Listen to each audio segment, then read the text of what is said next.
right, folks, getting ready to go green flag racing for the first time here today. 8 laps of distance in heat number 1.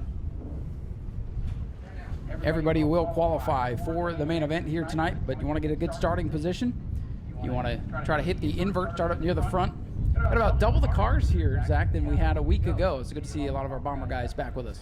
We do, and I see a lot of the same guys, but I also see a lot of new faces here as well. So I'm very excited to see how this shakes out tonight. As they come around turn number 4, headed up, firing up to take the green flag in heat race number 1. Here we go. A couple of scrappy drivers. Look at them all. 3 wide, bouncing off each other. Dustin Higdon, the ping pong ball in the middle as they go to turn number 1. Caleb Jones, last year's champion, that red and white car towards the back. He was up high, but here comes that 13 car picking up where he left off a week ago. Higdon is on the move, chasing down Brown in the lead. Evans falling back from 3rd, now 4th, as Aaron Foy makes a move for 3rd, coming out of 4. Lap number 1, and they'll be in the books here. It'll be the 88 of Stephen Brown with the lead. Again, you can follow along on Race Monitor if you have that on your phone. If you want to look at the timing and scoring, again, if they go faster than 24 seconds, Zach, they'll have to make the pass-through penalty. They will, and we saw some guys last week get that at the worst possible moment, the last lap, including Stephen Brown, who is now in the lead, out of 4 as the field chases behind him. Brown, Higdon, Foy, and the 3 of Eddie Evans. Drivers we expect to be up near the front all day long, but don't count out car number 1. That is Jesse Powers, driver normally that we see on dirt over at Volusia Speedway. Going to play with the Bomber A's a little bit this year. First start of the regular season. He's up to 4th, trying to get back to victory lane where he was in February. Stephen Brown still leads off 4. Eddie Evans was in 4th coming off the backstretch and falling. He is now almost near at the back of the pack as he gets now passed for last place. The 3 car off the pace early in heat number 1. Well, good news, bad news. He won't break out, but now he's at the back of the pack. Top 4 starting to close in on each other. So far, no problems. It is all Stephen Brown at the front of the field as it has been since lap 1. Dustin Higdon was fast last week. He's continuing to make the chase, but here comes Jesse Powers making a pass on Aaron Foy for 3rd. He'll get it out of turn number 1. We are just receiving word now, however, that Jesse Powers has broken out. He will serve a pass-through penalty. The police siren's going to go off for the first time tonight as Jesse Powers gets busted for going too quick. Field thinning out into a straight line. 88, 13, and 7 pacing the field. Oh, and we got problems with the number 3. Eddie Evans down the front straightaway, a huge cloud of smoke. Eddie Evans up in smoke, and that would probably tell us why that car was dropping back. I think it would. We're still green here with 2 to go as Eddie Evans has been able to get down to the bottom of the racetrack. They get 2 to go this time by. They go ahead and put Jesse Powers 1 lap down. Stephen Brown and Dustin Higdon continuing to show the way as they come into 3 and 4. Aaron Foy back in 3rd, and so on back to the field as they're out of 4. Stephen Brown 1 lap to go from a win in heat race number 1. Final lap here as everybody comes by the stripe. A couple of drivers close to breaking out that time, but everybody's good. Stephen Brown, Dustin Higdon, Aaron Foy.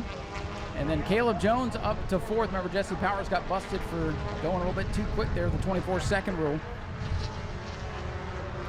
Dustin Higdon did not have enough room to make the pass. It's going to be Stephen Brown winning heat race number 1 with Dustin Higdon in 2nd, Aaron Foy in 3rd. And following on back, we have Caleb Jones in the 4th position, and rounding out the top 5, Mike Austin. And looks like we're going to lose the 48 car here, so we'll be a couple cars short here for race number 2. But the spectator races later on tonight going to be a lot of fun, and we invite you to participate if you are brave enough or if you just want to go show off a little bit.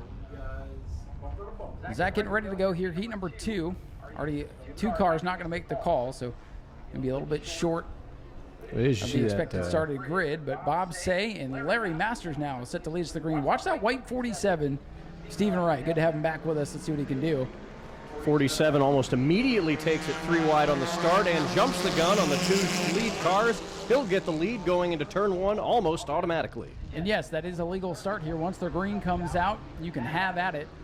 And they took advantage of Bob Say there, and Stephen Wright and Larry Masters is going to duke it out for the lead here down the back straightaway into turn number 3. Again, we'll be watching timing and scoring, make sure they don't break out. Usually the first lap they're pretty good, but then they get all wound up. Let's see what happens here.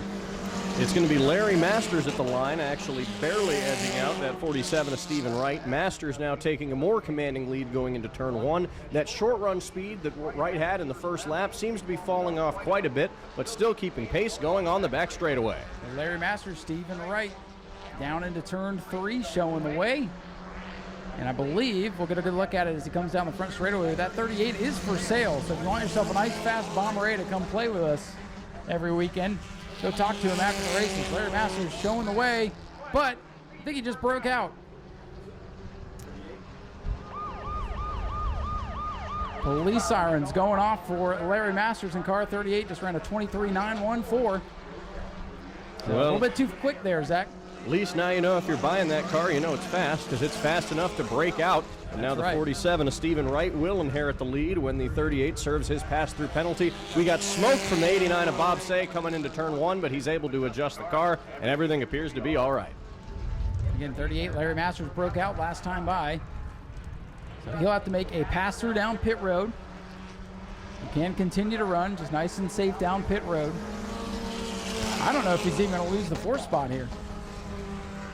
He might not, as that other 76 car at the back of the field. Little slow coming off of 4, but will, I believe, pass Larry Masters on the entrance of 1. Masters falls to the rear of the field. And we'll see if Larry can go get that spot back. Still up front, 47-76, Stephen Wright. And Vincent Cortez having a nice little run for himself in second. Stephen Wright continuing the lead into turn 1. The 76 car of Cortez closing in a little bit more with every single lap, but I just don't know if he'll have enough time or enough momentum to get the win in this heat race. Cortez just ran his best lap of the race last time by, a 24.323, so he's in good speed. Now he's just got to get a little bit closer here to Stephen Wright, who's starting to back it up a little bit. A 24.120 though that time. Vincent Cortez, a 24.292. Cortez trying to close in on the leader, Stephen Wright, who walloped the wall here in February with that car. So glad to see him back out here in competition. Lots winding down. 2 to go for Stephen Wright. He'll look for the white flag this time by. 38 of Larry Masters was able to make up 1 position, but we won't have enough to make it up at all. Stephen Wright taking the lead at the white flag as they go into turn 1. I've been seeing smoke from that 89 car going into turns 3 and 1 almost every single lap now. Yeah, there it is again out of the left rear of the machine, but not hurting him too bad. Coming out of 3 and 4, Stephen Wright will see the checkered flag in his vision. Out of 4, he's going to take it. Stephen Wright will win heat race number 2 for the Bomber A's. And he's good on the stopwatch as well. So Stephen Wright wins it. Vincent Cortez second. Bob Say will come home third. Larry Masters, despite breaking out, will rebound for the 4th spot. And Richard Monroe, number 76, going to round out the field. The heat racing, qualifying action complete for the Bomber A's. They'll get ready to be the first main event of the evening. 20-lap main event later on. Headed out of turn number 2. Pace car is going to kick into gear a little bit coming on the back straightaway. The field going to pace around through 3 and 4 as we look to go racing for the heat race of the 602 Tour Modified's inaugural event of this season.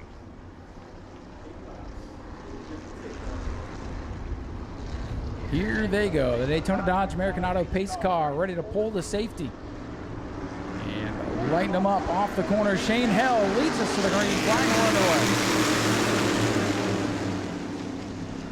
Tell you what, the 33 really got a good jump on that restart. That's Shane Held. He is continuing to move forward, but he's got company from behind. It's the number 2. Look at that 9 car. Matt Montanari to the back of the field. Struggled in February during the World Series. Ran 1 regular season race out here a year ago and won it. And he's cut through half the field already. 33, Shane Held continuing to lead, but hot on his tail is Matt Jarrett. He's continuing to make up even more ground. He's going to get a run on the bottom, set up the pass in 3, but he just can't get it to stick. He's trying again through 4. Contact! That was close to being a big wreck between father and son, so that would have been an interesting dinner later on tonight. That was almost something quite catastrophic, but the two continue to keep their cars in line as they head down the back straightaway. Shuffle at the back of the field. The 19 machine of Jeff Lawrence appears to be slowing quite a little bit onto the apron. I've been watching the 06 and the 9 machine coming up through the field. Christopher Hatton Sr. up to 3rd, Matt Montanari up to 4th, and the battle for the lead heating up again off to number 2 down the back straightaway. Matt Jarrett with a big look to the inside here. Jarrett down on the bottom of the racetrack trying to take over the lead from Shane Held. They almost banged doors once again. Drag race to the line, too close to call. Shane Held and Matt Jarrett putting on one heck of a show at the front of the field, but that 06 car, Chris Hatton, is coming. He is making up the gap almost every single lap, but I don't think he'll have enough time with just 4 laps to go. The 33 and the 2 continuing to show the class of the field. And Matt Jarrett and Shane Held duking it out for the top spot. Matt Montanari pulling out of line. He wants the 3rd spot from Christopher Hatton. Great racing here out of the 602s with 5 laps complete. There'll be 2 to go this time by. Montanari is going to get the spot for 3rd, but Hatton launches an attack back on the outside in 3 and 4. Held's going to lead yet another lap. It's a battle for 3rd and a battle for 1st. We are in action with 2 to go in the heat race. Struggle bus tonight for the 09 Christopher Hatton Jr., defending track champion, struggling in the heat race. They'll have some work to do for the main event. And just 1 lap remains now in this heat race. And the 33, Shane Held, leads the way. Matty Montanari continuing to get that 3rd spot away. Matt Jarrett's going to have 1 more shot to try to take the lead away, but I think it's going to be Shane Held if he can hold on through 3 and 4, and it looks like he's going to, coming back down the front straightaway. Shane Held will win the heat race for the 602 Tour Modified. Matt Jarrett 2nd, Matt Montanari 3rd, then it's Chris Hatton Sr., Danny Baker Jr., John Hatton, Chris Hatton Jr., Greg Newman, and Carter Blue rounding out the field. Justin out there driving Wrinkles. That beautiful number 48/18 machine. It depends on where you look. It's got 2 different numbers on it because it's about 4 different cars put together into one. I do, and I recall you calling it the Frankenstein machine last time you and I watched that race, and I think that's quite a fitting name. See, I called it Frankenstein, and then down in Victory Lane, he named it Wrinkles. So we'll go with that for the rest of the year. We'll go with that. Wrinkles the Clown up there on the outside of the 2nd row. Here we go. 8 laps for the Super Stocks, and we're underway. Dead heat on the restart as they go into turn 1, the 98 car. Max Wheeler making a run on the outside, but it's all Tyler Pernetti as he pulls away, alone in 1st place on the back straightaway. Young Max Wheeler in the 98. Going to slot into the runner-up spot. He's come a long way in a short period of time. He's a rookie this year, ran a couple of starts last year to get comfortable in the car. And he's up there duking it out with some of the best. As Tyler Pernetti in the Camaro, the lonesome Camaro here tonight, pulling away. Max Wheeler is under attack for that 2nd position from George Spears, and it looks like he's going to get it as he continues to pull away, running down the back straightaway, getting a little bit of help from that 48/18 machine. He picks the 2nd spot away as we count another lap by. The Spears brothers looking to get by the 98 and Max Wheeler. The 2 good drivers to follow around this Speedway, both Justin and George, with great success, former champions of the Speedway, as a matter of fact. Max going to tuck in behind Justin Spears' blue number 18/48 machine. Pernetti continues to lead, but here comes George Spears. 66 of Chase Simons tried to get a run on Max Wheeler for that 4th position, but he couldn't get it to stick. Wheeler will hold the position for now. Single file with Spears now trying to make a run on Pernetti for 1st place, and he's going to not quite get it this lap, but he's got quite a few more times to do it. Little loose there into 4 as he slides into the front straightaway. Now we're side by side to lead the cross flag. Scoreboard still gives it to Tyler Pernetti, but for how much longer? Not much longer at all, because George Spears is by him in turn number 1, and here comes Justin Spears. Just like the end of the feature 2 weeks ago, Pernetti gets passed by the Spears brothers. We got the Spears in 1 and 2, and a little bit of contact. It's Max Wheeler up into the outside out of turn number 4. He'll rejoin the field. It's the Spears brothers 1-2. Wheeler will settle in the 5th position. Boy, that shows you how on edge these cars are. Just the smallest bit of contact will knock you up the hill at these speeds, and Max did a good job hanging on to that machine. Drops back to the 5th spot, but that might not be too bad come main event time. Back up front, coming to 2 to go, it is George Spears in the 23, Justin Spears in the 18/48 on his bumper. Justin Spears getting a little closer every single lap to George. He's got a run on the inside if he can get it to stick, but it looks like he'll tuck in line this lap. George Spears showing the way in the Superstock heat race. Justin Spears going to try to get a run here as he pulls up side by side on the front straightaway. Here we go again, the Superstock side by side for the win. 1 to go. Justin on the bottom, George on the outside. Spears brothers not afraid to duke it out. Justin a little bit loose on the bottom, and George will take advantage on the outside. Spears back out in front. Justin Spears might have one more shot to make that move, but I think getting loose kind of sealed the deal for him. George Spears going to come out of turn number 4. He'll see the checkered flag to win. Justin Spears in second, Tyler Pernesti third, the 66 of Chase Simons in fourth, and Max Wheeler overcoming so much adversity to take home that 5th place finish. Well, the same exact top 3 that we had 2 weeks ago. Bonus for the Bomber Bees with this great turnout in the drivers' meeting.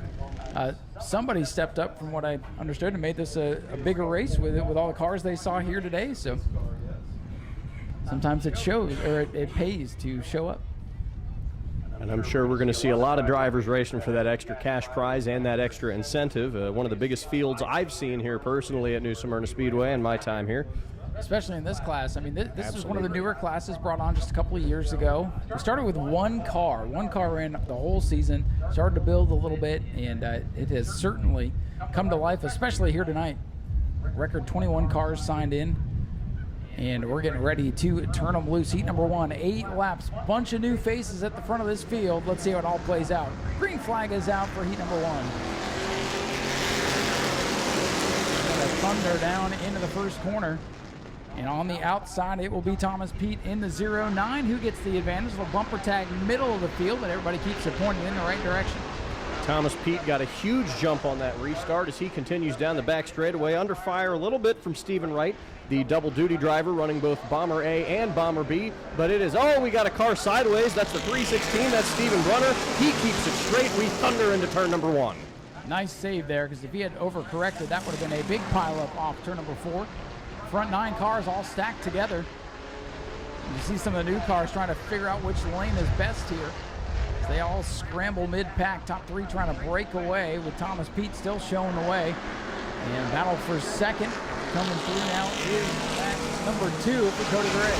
Cody Gray passed the 47 for second, and now he's firing up on the 09 of Thomas Pete for first. He didn't have the run that time by, but we'll see if he can gain some momentum down the back straightaway. But that 09 car has been bad fast. We got double battles for the 5th and 6th positions. Keep around that 49. That's one of our track regulars, Jason Scrover, defending track champion. Over during the offseason, they were doing everything they could to get that car up to speed. We're battling some mechanical gremlins, electrical gremlins, I believe, throughout the season last year. He's up to 5th now. Some of those other fast Fords out ahead of him. He's got one to his outside. That is the 19 car, driven tonight by Sean Sinacosa. We got trouble here right in front of us. The 38 has gone around Justin Spears Jr. at the back of the field. It's gone around. Bring out the yellow flag. He tagged the wall too. I did not see that. I was watching the battle there in the middle of the field, so I'm sure he almost landed in somebody's lap down there. So I was also pretty caught up in that battle for the lead. Cody Gray had just caught the 09 of Thomas Pete coming down the back straightaway, and that's what I was watching too. That was going to be a crazy battle had that stayed green, but we'll get the 38 car cleaned up off the track. Thankfully, he was able to keep all 4 tires over that box, and he will retain his spot. He'll be restarting 3rd, picking the inside lane, giving that spot up on the outside to the 47 of Stephen Wright, the double-duty Bomber driver. They're coming out of turns 3 and 4, firing on all cylinders as we go back green in heat race number 2. 5 laps remain, and Stephen Wright in the Pontiac going to get the jump on the outside. And once that green flag comes out, these guys can go at it. Stephen Wright, the veteran here at New Smyrna, knew just what to do. But here comes Thomas Pete, going to get that Crown Vic wound up. Look at that 19 squeezing to the outside of Jason Scrover in mid-pack. 09 car, Stephen Brunner, could not get a run on the 47, but he's going to get one as I speak, but gets loose coming out of turn number 4. 47.092 under a blanket, the top 3 going into turn number 1. Pretty clean restart there as the field runs mostly single file. One car drifting through 1 and 2. Big save there for the 54 of Brunner. The 2 car making a run on the 09, but he could not get it to stick. Cody Gray could not make that run, but now it's going to be 3 wide coming down the front straightaway. It's the number 2, the 47 at the line. It's the 47. What a battle for the lead. Stephen Wright in that Pontiac has them all at bay right now, but he's getting ganged up on off turn number 2. That car starting to push some contact there. The 09 of Pete now 3 wide in the middle after contact from the 11 Eric Sharon. The 09 of Pete was in second place and started falling, but was able to keep it under stability is the 2 car. That's Cody Gray. He's pulling away for the lead. 2 laps to go. Oh, we got a problem. It's the 47 of Stephen Wright. Flames going into turn number 1. Red flag, a dramatic fire from underneath the 47 of Stephen Wright. Oh my goodness. Red flag is out. Red flag is out. Stephen Wright dramatically up in flames as the bottom end drops out of that thing. Red flag is out, number 2.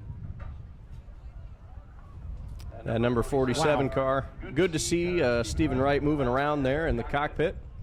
He's getting ready to climb out of that thing, and I'm sure he wants to get far, far away as the safety team is there to extinguish any remaining flame. Dramatic moment at the front of the field. And I'll tell you what, he had a fast car on that restart, but he just could not get the handling there in any of the turns, and now the reason why has seemingly become apparent. Mechanical problems for that number 47 Pontiac. Another couple laps to work in the speedy dry, then we'll go back green flag racing here. 2 to go to finish off heat number 1 of 2 for the Bomber B division. That's going to be a 2-lap shootout for the win in this heat race as they come through 3 and 4. Getting ready to take that green flag. Nothing better than a green-white checker to settle it here.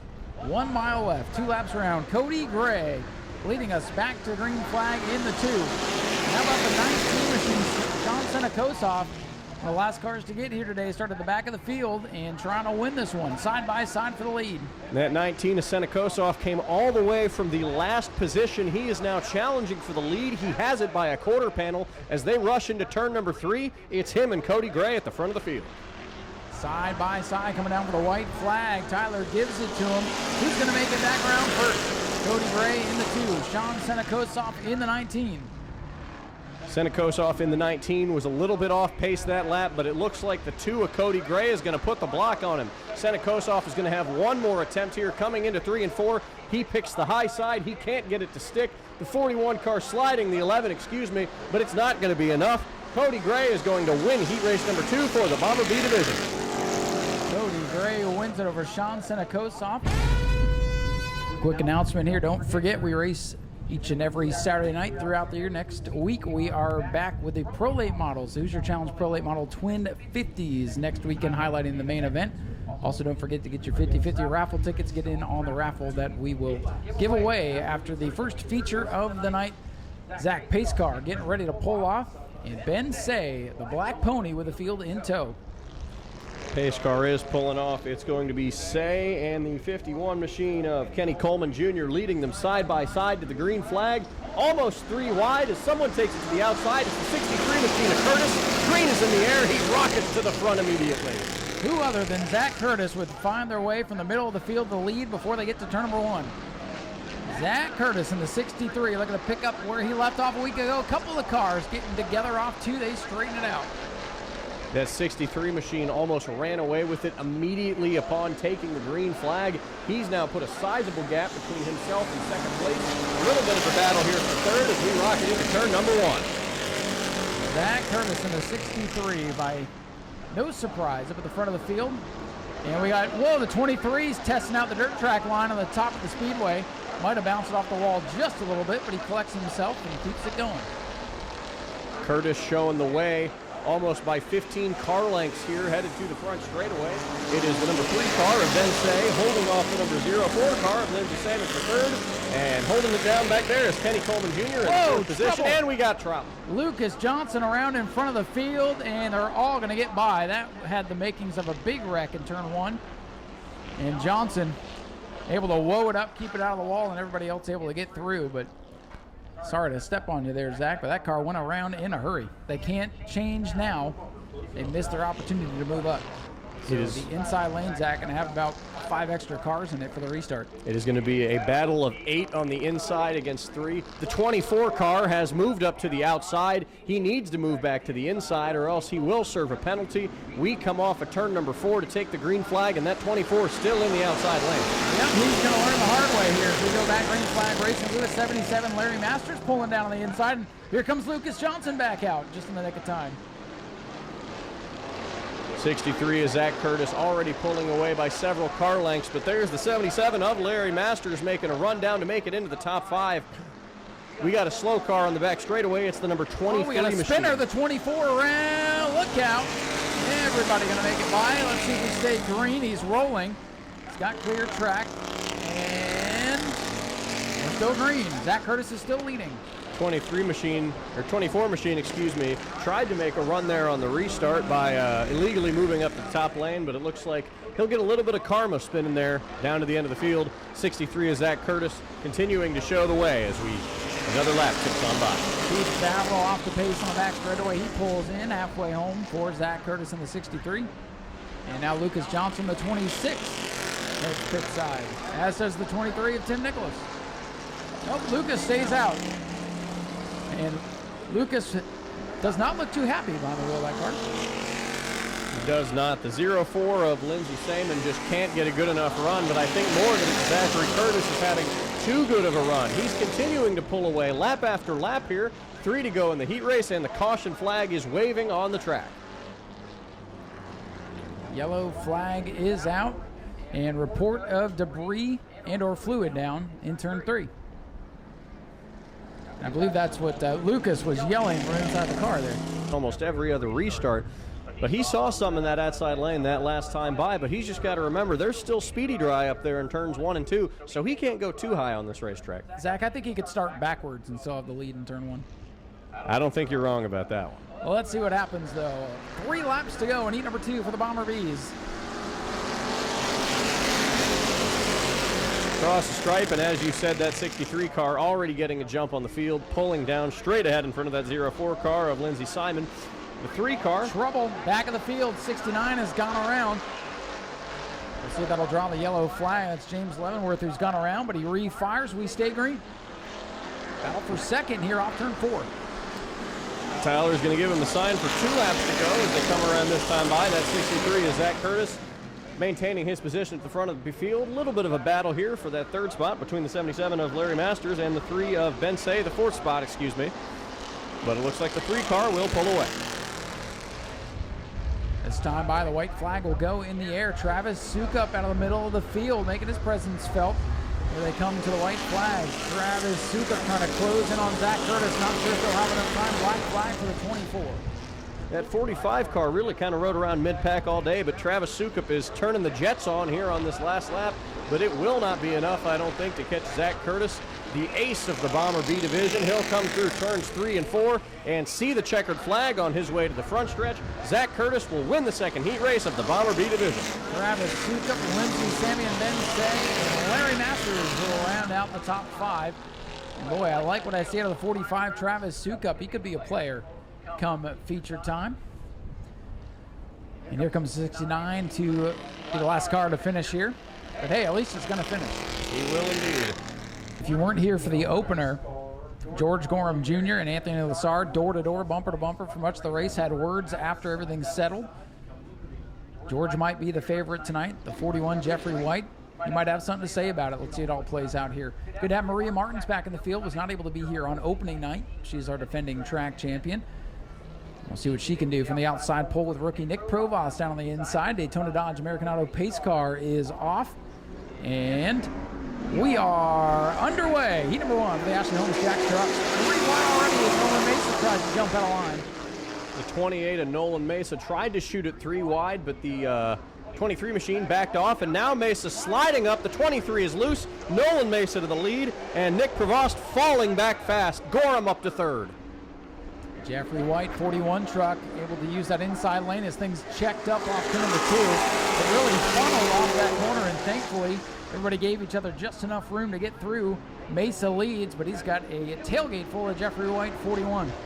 And Jeffrey White's got a tailgate full of George Gorham, who has been closing in every single lap. White trying to make a move on Provost. He puts the bumper to him.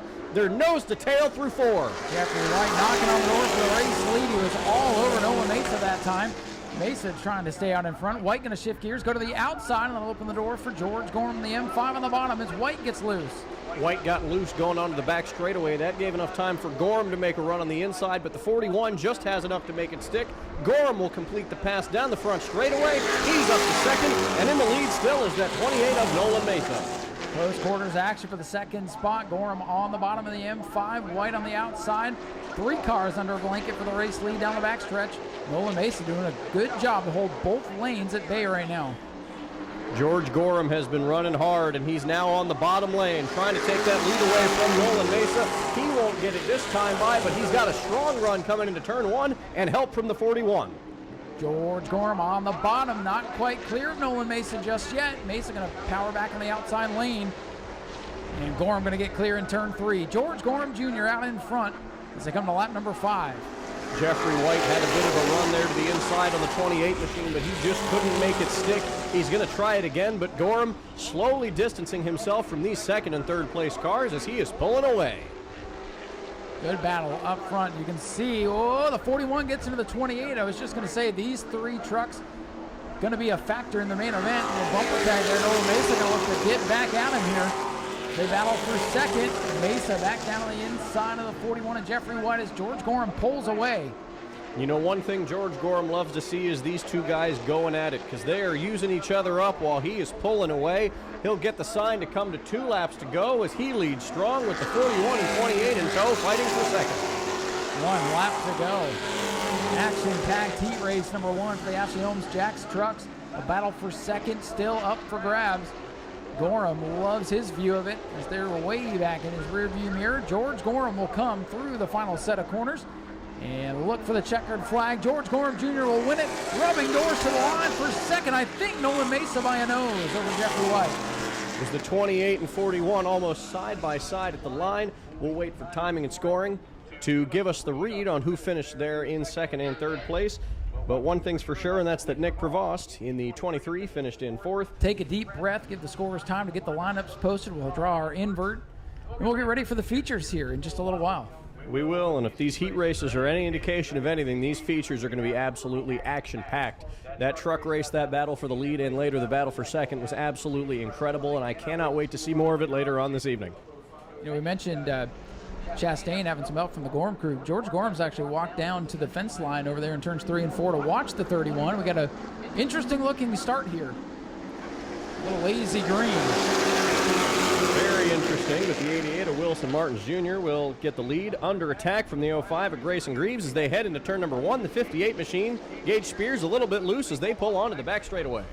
Yellow lights on, no start that time. False start, feels a little bit scattered. All right, he won't take his spot. Chuck will move up 1, and we'll go racing next time by. We're coming through 3 and 4. Daytona Dodge pace car pulling down pit road.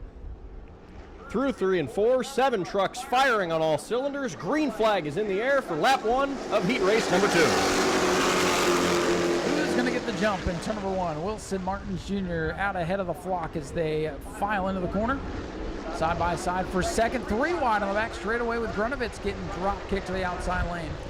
JT Chastain had enough room there, but it looks like he won't take that position quite yet. Wilson Martins Jr. still in first place. Battle for second side by side between Chuck Myers and Grayson Greaves as they head into turn number 1. Wilson Martins Jr. away with the lead. Chuck Myers slots into the runner-up spot. Greaves in third, then they're side by side for fourth. JT Chastain in that 31 truck working his way down to the inside of the 58. 88 machine of Wilson Martins Jr. nose to tail with the 21 tires in the 05, but it's the back of the field that's really got the motivation. Beckham Napoli has made 2 passes in the last 2 laps. She's trying to make another one, coming up on JT Chastain for that 4th position. Becca's got a fast truck, that blue 59, working her way up. Didn't have a good starting spot, but she knows how to take care of equipment. Might be looking for a good invert draw to try to start up closer to the front of the field.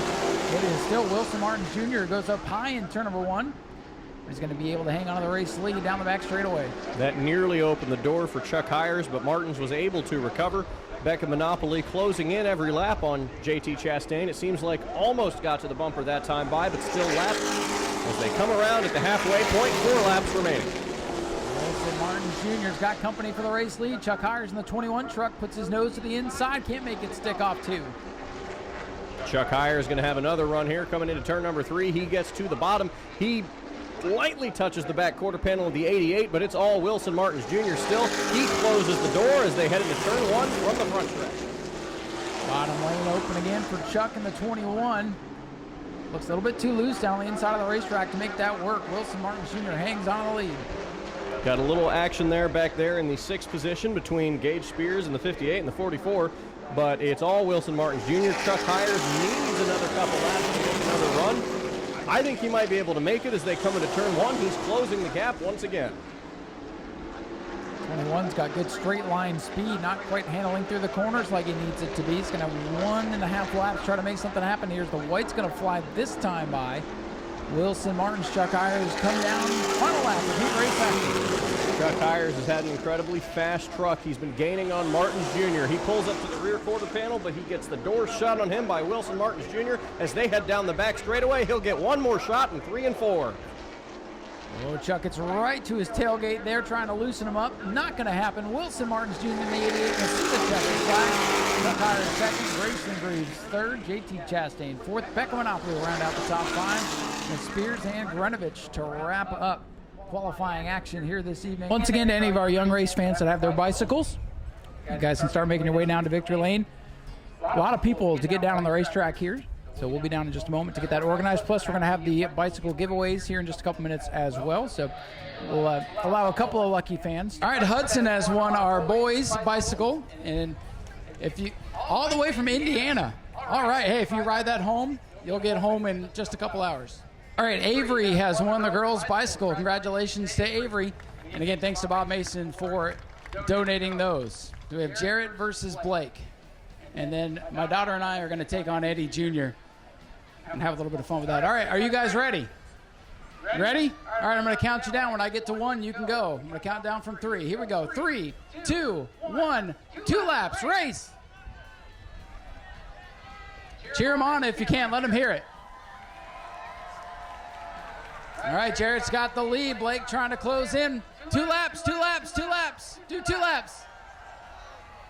Oh, battle's on. It's going to be close. Here they come down the final set of turns. Who's it going to be? It's a dead heat. Whoa, they both win. That was too close to call. Guys, come on down here. I have a prize for you. Appreciate your participation. Give them a round of applause, guys.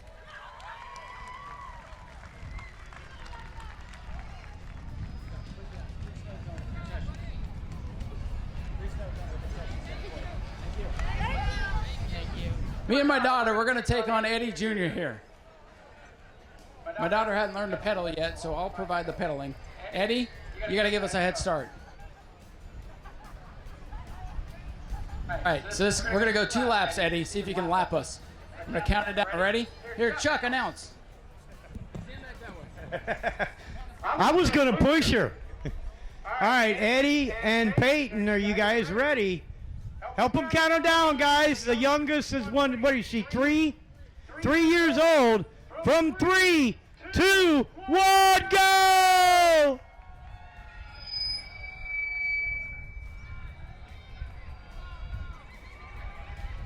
Come on, Peyton, come on!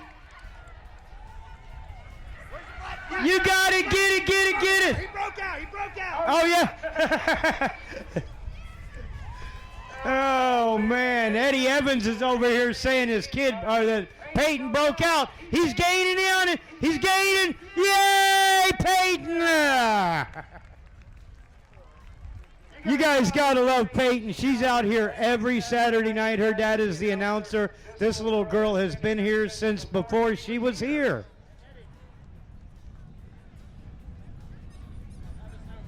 Oh, a snow cone.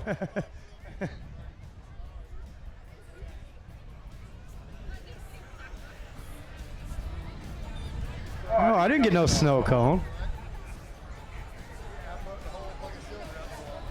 All right, how about one more round of applause for Eddie and Peyton? Peyton, say high five.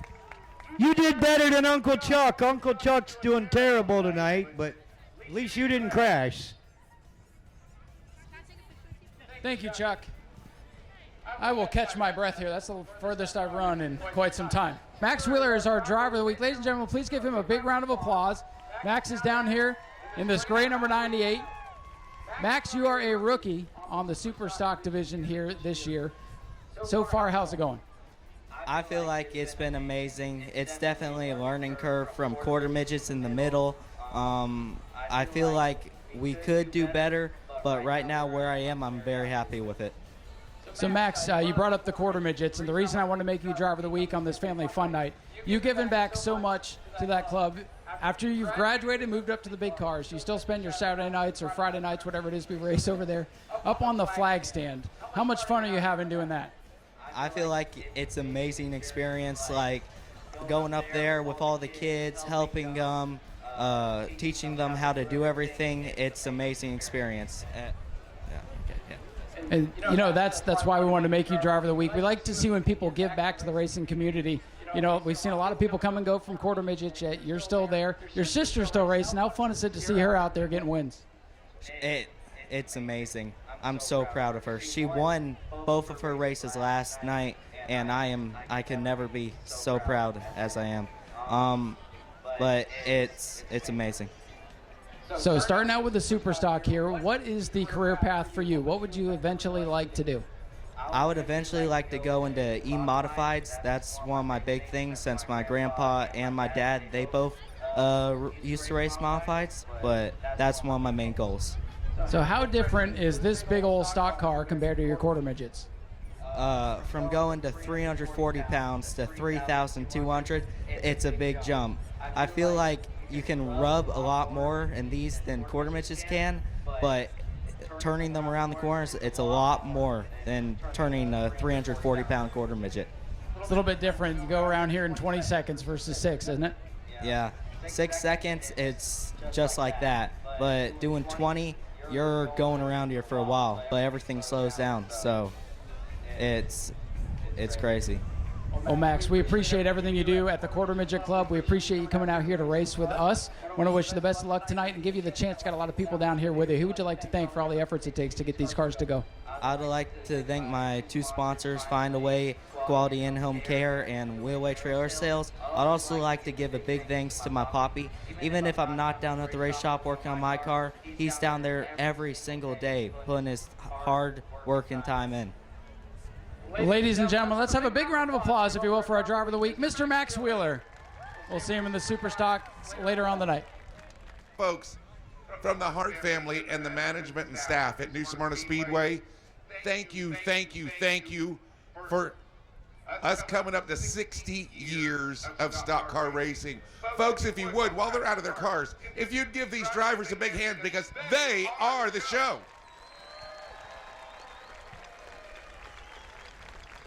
If you get a chance to, look at their sponsors and visit their sponsors, because that's how they keep these cars going.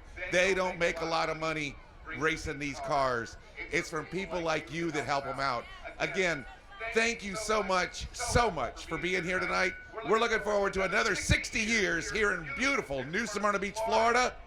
Thanks again, and hopefully we'll see you next week for the Hoosier Pro Late Model Challenge. We have a special appearance tonight.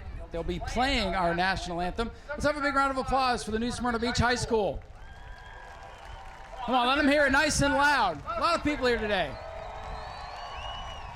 That's what I like to hear. And thank you all so very much for being here tonight. We're going to get these features kicked off here in just a moment. But at this time, I'm going to ask, if you're able, please rise and remove your hats. I'm going to introduce Mr. Gray Schofield for our invocation, and then our New Smyrna Beach High School will take it away with the national anthem. Gray? Thank you, Ryan, if you join me in prayer. Father, thank you for loving us unconditionally. Thank you for allowing us to put our trust in you. Thank you for a great facility that we can come out that's family friendly, Lord, and we can just have a great racing competition. Father, as we turn towards the competition tonight, we pray that you protect each one of us, that you watch over us. Lord, that we'd have a great night. We'd have a safe race. Father, we thank you for our government and our first responders and the military, and thank them for all they do to protect us. So, Father, again, we pray for your protection. We ask for a great night tonight, and we pray all this in the holy and the precious name of our Savior, Jesus. Amen. Thank you. Take it away.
Ladies and gentlemen, let them hear it. The new Smyrna Beach High School band with the playing of our national anthem. And I'll ask you folks one more time, who's ready for the main events?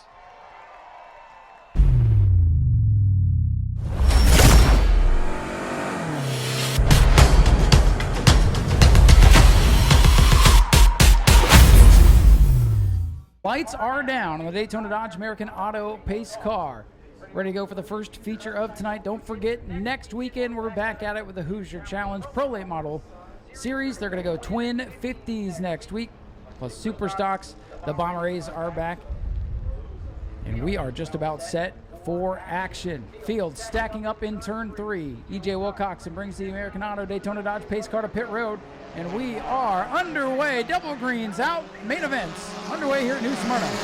Dustin Higdon made a bold pass there, and he is slicing his way through the field already from the back all the way up to 6th, just now on the first lap. Whoa, and the 89 of Bob Say around in turn number 1. Let's see if he can keep it rolling. He kept it out of the wall. That car got a little bit sideways going into 1. You've seen that smoke come out of the back of the car. You just wonder if maybe something came out of the back of it. Caleb Jones, your leader off turn 4. That 88 machine is Stephen Brown closing in every lap, but here comes Aaron Foy in the number 7 machine making the pass down for 2nd. He'll make it stick side by side for 2nd, but all alone in 1st place is Caleb Jones in the number 12. 1 lap in the books. It is Caleb Jones showing the way. 38 car, that's Larry Masters, got a push from the 13 to Dustin Higdon. They're now fighting for the 5th position as the 47 of Stephen Wright down on the inside of the 7 of Aaron Foy, but he can't make the position stick. The number 38 machine of Larry Masters has broken out. He will be coming to serve a pit road pass-through penalty. Tough break there for Larry Masters as he's gone under the 24-second rule, the first one to meet that fate. Caleb Jones still leading.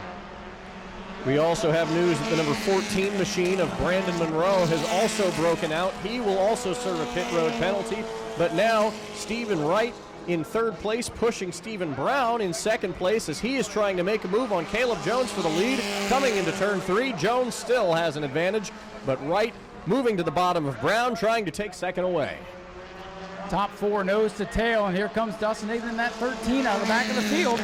Caleb Jones leads us to lap number 4, already 4 laps in the books.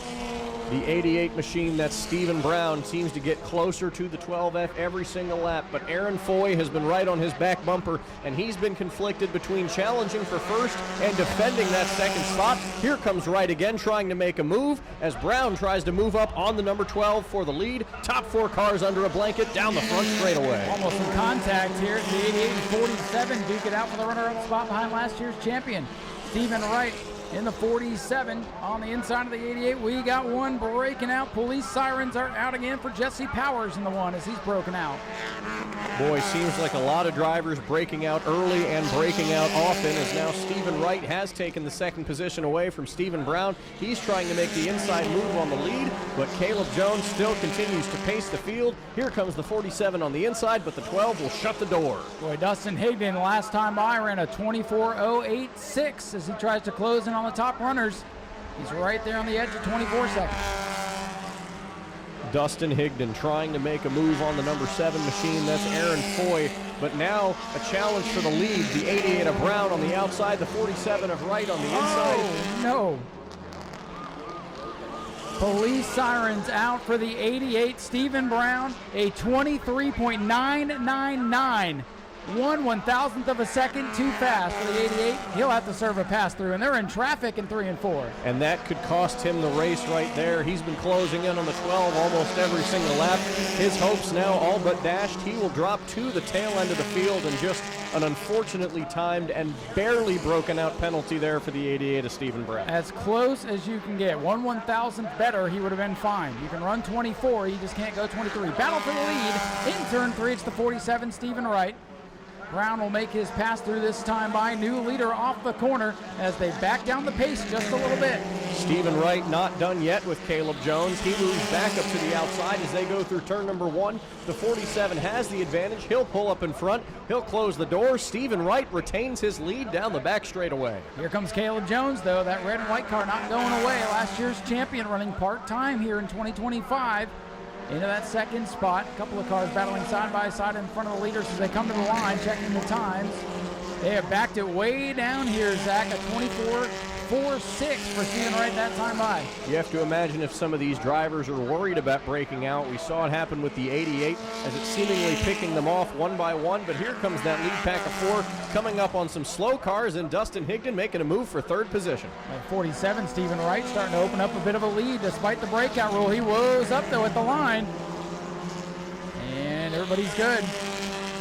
The 12 and the 47 continue to trade off the lead lap by lap, but that 89 of Bob Say might prove to be problematic as they're approaching him quickly. Wright seems to have the advantage, but he's blocking the bottom lane. All top 4 cars now stuffed together with the 89 blocking in tow. Bob Say going to pull down to the bottom of the racetrack, let the leaders go. Stephen Wright still showing the way. Up, police sirens again.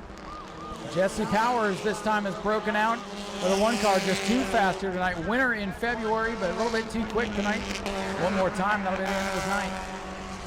Jesse Powers breaking out for the 2nd time today, and now here comes Aaron Foy. He's gotten back around Dustin Higdon. He's challenging for 2nd from Caleb Jones, but Foy dropping back as here comes Jones now challenging for the lead again. Higdon back up to 3rd. There's Dustin Higdon. That 13 car just won't go away from the back of the field up to 3rd.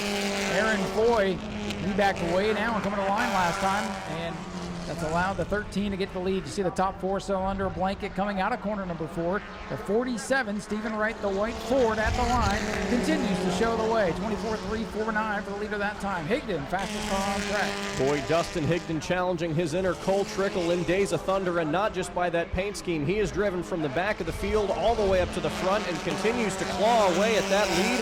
But as of now, Stephen Wright is all alone. We now have reports that the 88 of Stephen Brown has once again broken out. He will serve yet another pass-through penalty. And that's 2 for him. 1 more, and he'll be disqualified from the contest. 3 strikes are out with 5 to go. Caleb Jones on the outside, looking to try to get by this 47.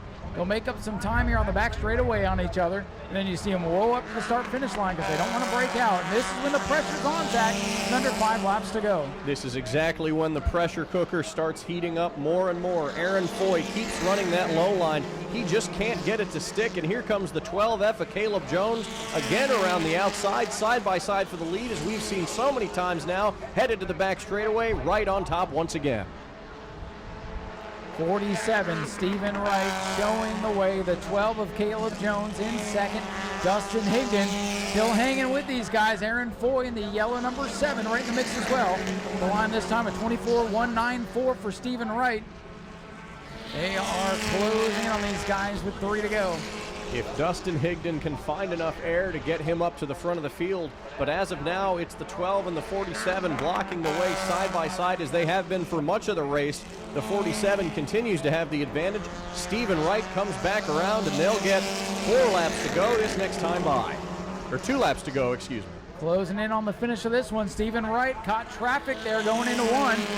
But able to get away by about 2 car lengths now on the back straightaway. Can Caleb Jones wrestle the lead back away from Stephen Wright in the 47? Here's Dustin Higdon, the 13 into the back of Caleb Jones that time. Looking for the white flag. 1 lap to go. Those top 4 cars were nose to tail. Dustin Higdon took a little bit of the arrow off. Here comes Caleb Jones up around the corner. He's pushing with everything he has on this final lap, but Stephen Wright is going to get the advantage as they head down the New Smyrna back straightaway for one final time. Jones was able to get to the outside. They traded paint. Final time to the corner. 4 under a blanket. Remember, they can't break out on the final lap. Here they come to the line. Stephen Wright's going to get there first. Watching the times, and they're good. Stephen Wright going to take the win here at New Smyrna Speedway to kick off Feature Racing for Family Fun Night. Caleb Jones a strong 2nd, and Dustin Higdon in the 3rd spot as the rest of the field comes by. Brandon Monroe puts on a little show. First time back here in 2025. Ladies and gentlemen, here's your winner, Stephen Wright in car 47.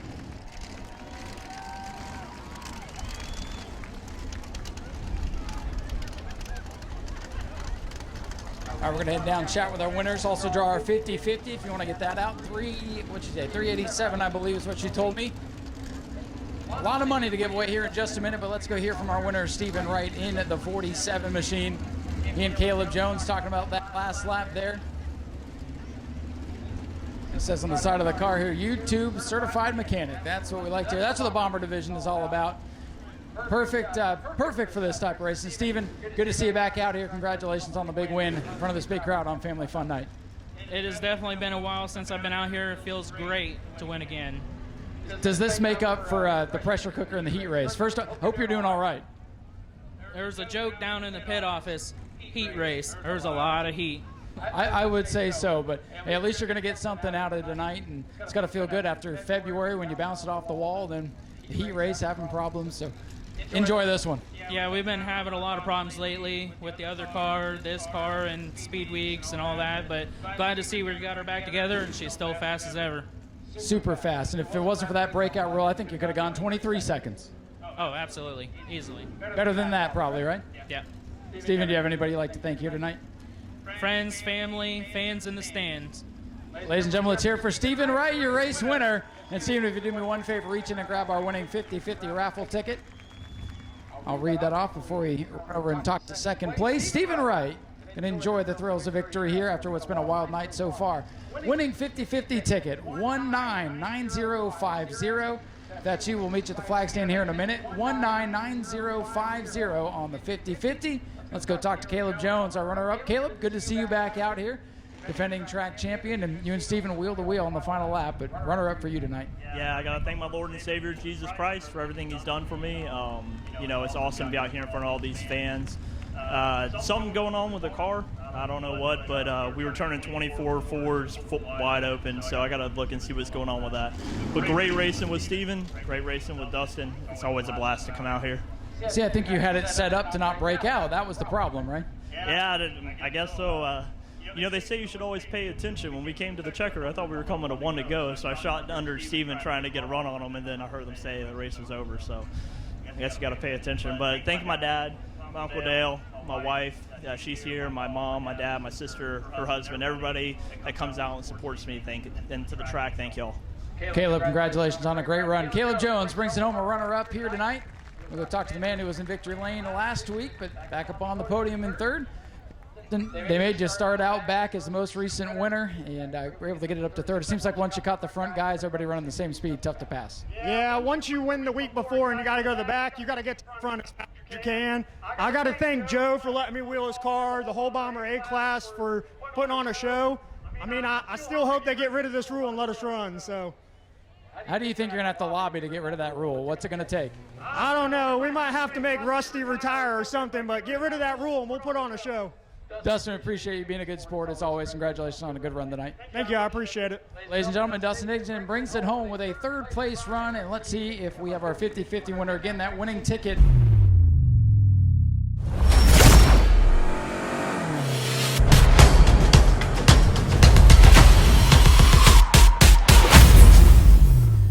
Shane Held, he was running real fast there in that heat race, which we ended up taking the win in.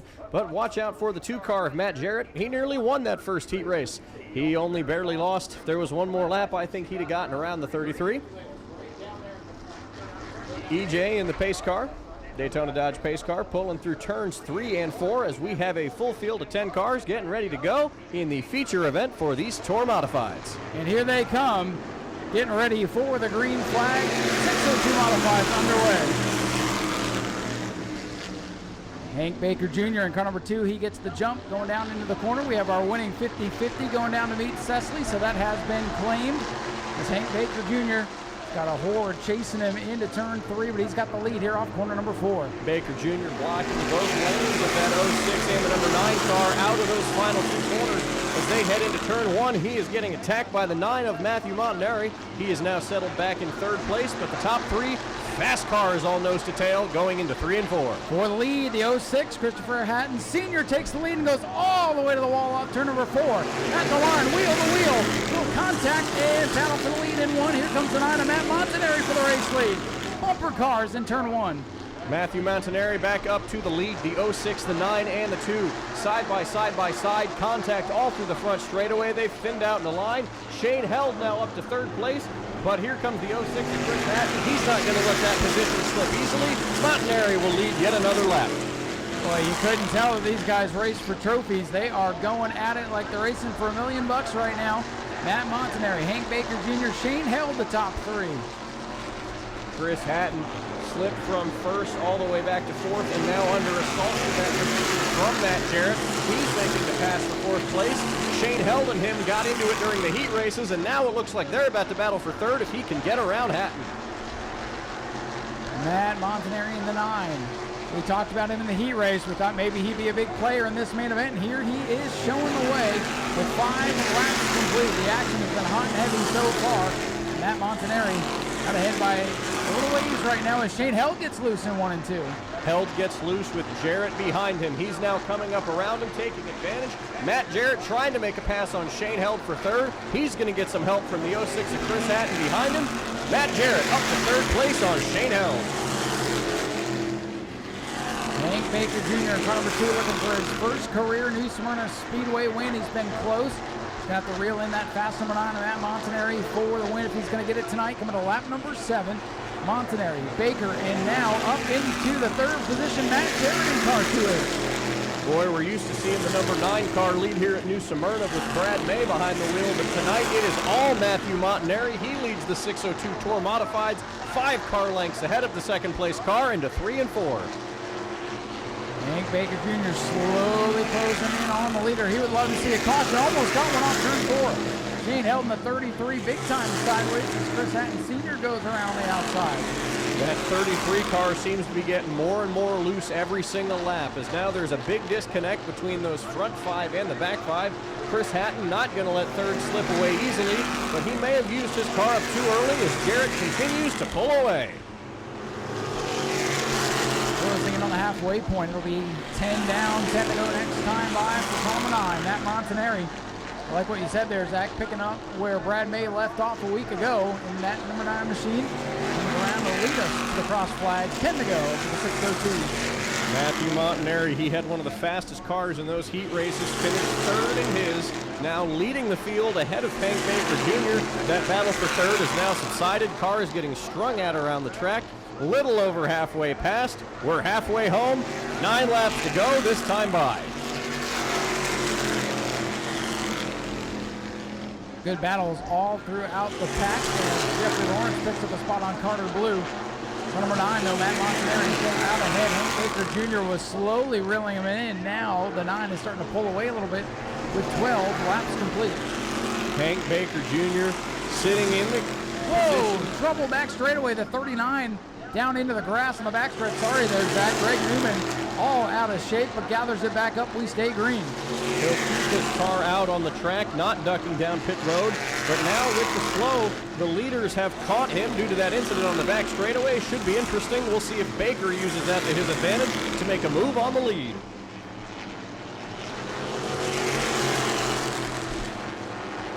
Montanari catching the 39 and Newman going into 3. Newman keeps it down on the bottom of the racetrack on the slow groove down there. Montanari will flash by, no problem. The best battle right now is for 4th here down the main straightaway. 06, Chris Hatton Sr. under attack now from the 33. Shane Held, they touch. Trouble in 1, look out! Oh boy, I think he just kept it out of the wall there, Zach, but there's the caution everybody was waiting for, holding their breath. And there goes the lead for Matt Montanari in car number 9. Battle for 4th. Shane Held and Chris Hatton Sr. get together to bring out the yellow. You know, Chris Hatton, he had one of the fastest and most well-handling cars in this event. He's able to continue moving, but it looks like he's got that left front tire down, or possibly even worse. He continues moving, but they've got to dig themselves out of a hole if they want to keep going in this main feature event. That 09 car now in the same position that the 9 was initially in. Could we see a similar move? We very well could. Here we go. Daytona Dodge American Auto pace car ready to leave the speedway. Matt Montanari, your leader. Hank Baker Jr. on the outside on that black and blue car. Here they come. Green flag is out. Outside lane gets going. Matt Montanari doesn't. Oh, here we go for the lead in turn 1. I told you who had the lead in turn 2 is probably going to win the race, and right now it's Hank Baker Jr. Matt Montanari still not up to speed. Tough break for the 9 car. Baker got a huge jump there, now being chased by the other 2 machine. That's Matt Jarrett, the 88 in tow of John Hatton, and the 09 of Chris Hatton Jr. We've got a race here with 5 laps remaining between the 2 number 2 cars. The battle of the 2s off turn number 2. Hank Baker Jr., the black one, in first. Matt Jarrett in the white car. In second, battle for third. Here comes Shane Held. He's right back up in the mix. You called it there, Zach. Battling for third. Shane Held on the bottom of John Hatton. Shane Held's going to get that position away. 4 laps remaining as they continue to wind down. The black and white number 2 machines of Baker and the other number 2 machine of Jarrett. Back to turn number 3 as they battle for the lead. And Matt Jarrett is there, 1 car length off the black number 2. Hank Baker Jr. battle for the lead with 3 laps to go. Down the main straightaway and into turn number 1. If those two get into battle, watch the 33, the silver car. Shane Held not out of it yet. Hank Baker Jr. leads him off turn number 2, but here comes Matt Jarrett. He's going to make a run up on the outside, but he can't get it to stick. He's going to try the bottom as they come back around on the front straightaway. They're going to get the signal for 2 laps to go from Tyler. Contact on the back bumper as they race into turn number 2. Matt Jarrett knocking on the door, trying to take the win away. Hank Baker Jr. into 2, looking for his first career win out here at New Smyrna. Matt Jarrett's been there plenty of times. Who's it going to be as they come to the white flag? Great racing out of the 602. 1 lap to go. Hank Baker Jr. going to put everything he's got, but Matt Jarrett moving on the bottom. They're nearly side by side as they come out of turn 2. It's going to be Baker down the back straightaway, but Jarrett's going to get one last look at him through 3 and 4. Boy, Zach, I thought they were going to get into each other there in one final shot at him. Here they come off the corner, down to the line. Hank Baker Jr. is the New Smyrna Speedway winner.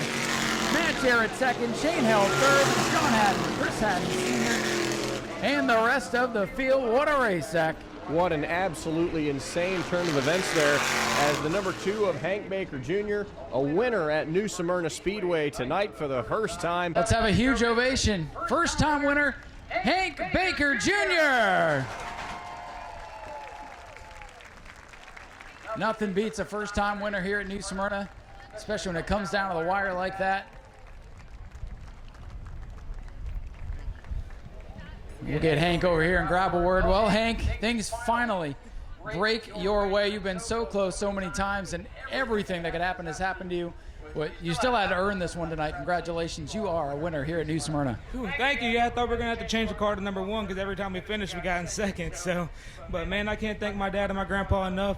All you guys for being out here and my wife putting up with me all the time at the shop. We didn't have a great time out here last time, but we got it back together and got the first win out of the way. So, thank you guys. Man, it's got to feel awesome to get your first win in front of a big crowd like this. Yeah, man, this is awesome. Thank you guys all for coming out. You guys are the only reason that we can do this every week. So, again, thank you guys. Well, it's been so fun to watch this division, and so glad to see a new winner up here. And it's pretty much you and your dad, isn't it? Yeah, me, my dad, and my grandpa for the most part for everything. So it feels good to finally get it for them. Ladies and gentlemen, small team, but big time win. Give it up to him one more time. Hank Baker Jr., your winner. Get in there, Hank Sr. Go celebrate. Head on over here and grab a word with our runner-up today. It's a good day to be number 2, but number 2 for Matt Jarrett. Boy, you raced Hank as hard as you could there. What a great showing out of this whole division tonight. I know you wanted to win it, but second's not too bad. No, I think I might have learned my lesson from the last race where you keep chopping me off, you're going to get wrecked eventually. But I wasn't going to wreck him. I didn't want to hurt him. He was doing pretty good. But we had a really good car all day, and then it just got really tight behind, and we couldn't keep up with it. But congratulations to Hank on his first win. They're awesome when you get the first ones. After that, they just kind of come in, like they just flow in. But can't thank Shane enough. Jim at HBS Shocks, giving us shocks and everything. They were doing great. Everybody here, my stepmom, my stepsister came from New York, so I'm glad to have them here. Wish we could have got one spot better, but it's a good points day, I guess. We're going to start counting points now, so. Definitely a good points day, and you said you cut him a little bit of a break. Now he's got that win, so next time it's not going to be so easy, right? Nah, I mean, I don't want to wreck him. I mean, I like him. He's a good kid, but I can't get chopped off like that many times, so. Still, watch out for the bumper. Oh, I'll use it if I have to. Anybody you want to thank? Anybody else? We got a lot of words on the car over here. Yeah, Dad says you got proof you'll use the bumper.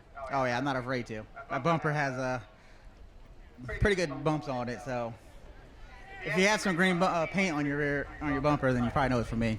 Well, there you go. Matt Jarrett brings it home second, and hey, Shane's right over here. So save a couple of steps. Shane, good rebound for you, going for the 4th spot over there with a few to go, and you're backwards almost into the wall, but you're up here on the podium, so it all ended up good for you. Yeah, I mean, the grand scheme of things, it did work out, but I was trying to pass him, and I don't know if he came down or I came up. I just know we both went around. I'll tell you, Zach's up there in the tower with me tonight, and he pointed out, hey, don't count out Shane. And sure enough, on the restart, here you come. And, hey, another yellow. Do you think you could have gotten by both these guys?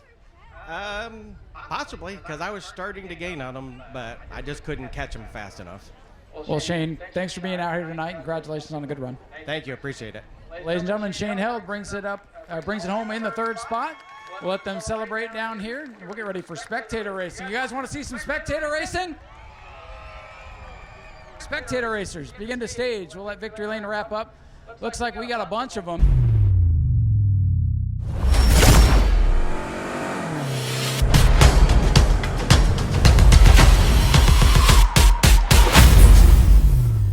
Sir, tell us your name. My name is Dick Trickle. All right, Dick Trickle out here in the cop car. This is and look who he drew. It's Big Gravy. Dick Trickle in the cop car versus old Big Gravy here. Dick Trickle, that's who's in this one. All right, sir, all the way from Domino's. Is my pizza ready yet? It is, and here you go. Thank you very much, sir. I've got pizza on the house. Introduce yourself. My name is Big Gravy. I'm here in a 13 Mustang, having some fun. And you get to race against the legendary Dick Trickle next to you. Woo! Awesome. All right, folks, who's rooting for Dick Trickle? Who's rooting for Big Gravy? Here, you want some pizza? All right, pizzas have been delivered. I'm going to get the heck out of the way. We're going to get this show on the way. Oh, they're taking the pizzas away from him. EJ just wants to eat for free. All right, we'll get to safety. All right, let's hear it again. Big Gravy in the Mustang, Dick Trickle in the cop car. Oh, they're taking all the fun things away. All right, folks, they'll watch the starter. I'm getting the heck on the other side of the wall. We'll wait for green. DQ'd, arrest the cop car. All right, let's see if Big Gravy can catch him. I think that's going to be a false start. You got to wait for the darn flagman there, Dick Trickle. All right, if you guys get loud, I know something's happening because I can't see the backstretch. But here comes old cheating Dick Trickle. The cop car is going to have to arrest himself. Boo Dick Trickle. Lazy checkers for Dick Trickle. I say we do that one again.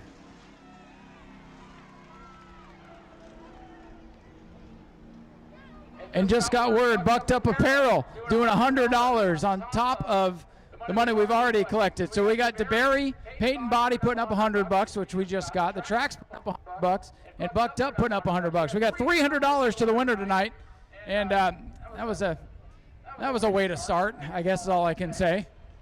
What do you guys want to redo? I think that's fair. Let's redo that one. Dick Trickle, wait for the flagman. Come on, you know better than that, Dick Trickle. You've been racing short tracks for 38 million years. All right, you guys got your warm-up lap. We're going to redo the first race. That wasn't fair. That just wasn't fair. I really wanted to see that. So I guess we'll explain the rules a little bit better. They'll wait for the starter to throw the flag. They'll watch Tyler up there. Wait for the flag, Dick Trickle. Wait for everybody to get to safety. Up! They'll make their own green flag. All right, race is on. I guess they'll just make up their own starts from now on. Gravy's got him anyway. Let's see what happens here down the backstretch. They're going to pop out here in turn number 3. Big Gravy's got him by a country mile. Whoa, look out! Dick Trickle's sideways. And Big Gravy's going to move on. Well, Dick Trickle gave it a good run there, but it's been a little while since he's been behind the wheel. Sir, tell us your name and what you're driving. Brandon in a Subaru. Got Brandon in the Subaru. And then look at this pretty thing. This looks like something the track would like to eat for breakfast. Sir, tell us your name and what you're driving. Name's Warren and driving a Camaro. All right, we got Subaru versus Camaro. Who's rooting for the Subaru? Who's rooting for the Camaro? All right. We'll wait for the flagman. I'll get to safety, and we'll get ready to go. I thought I could clear that. Obviously, I can't. Green is out.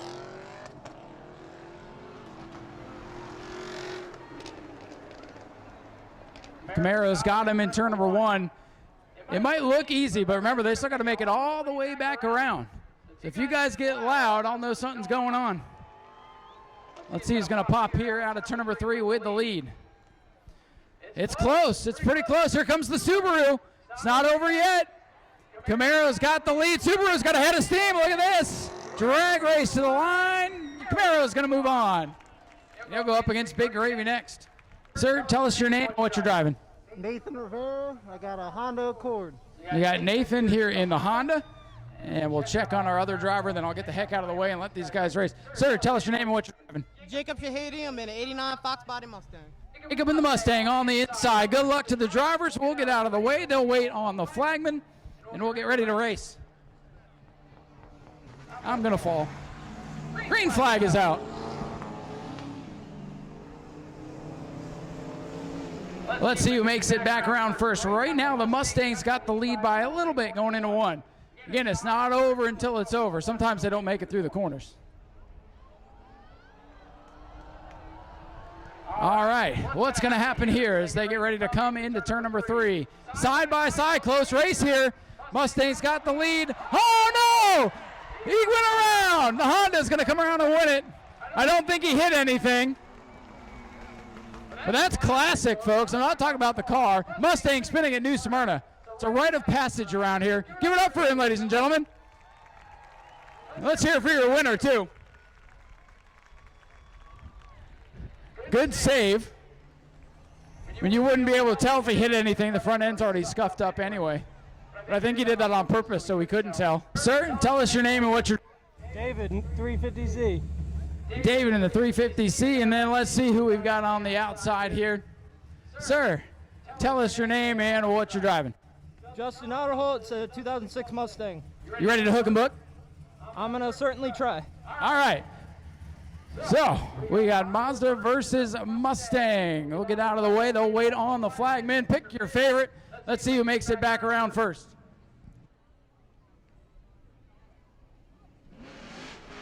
Green flag is out.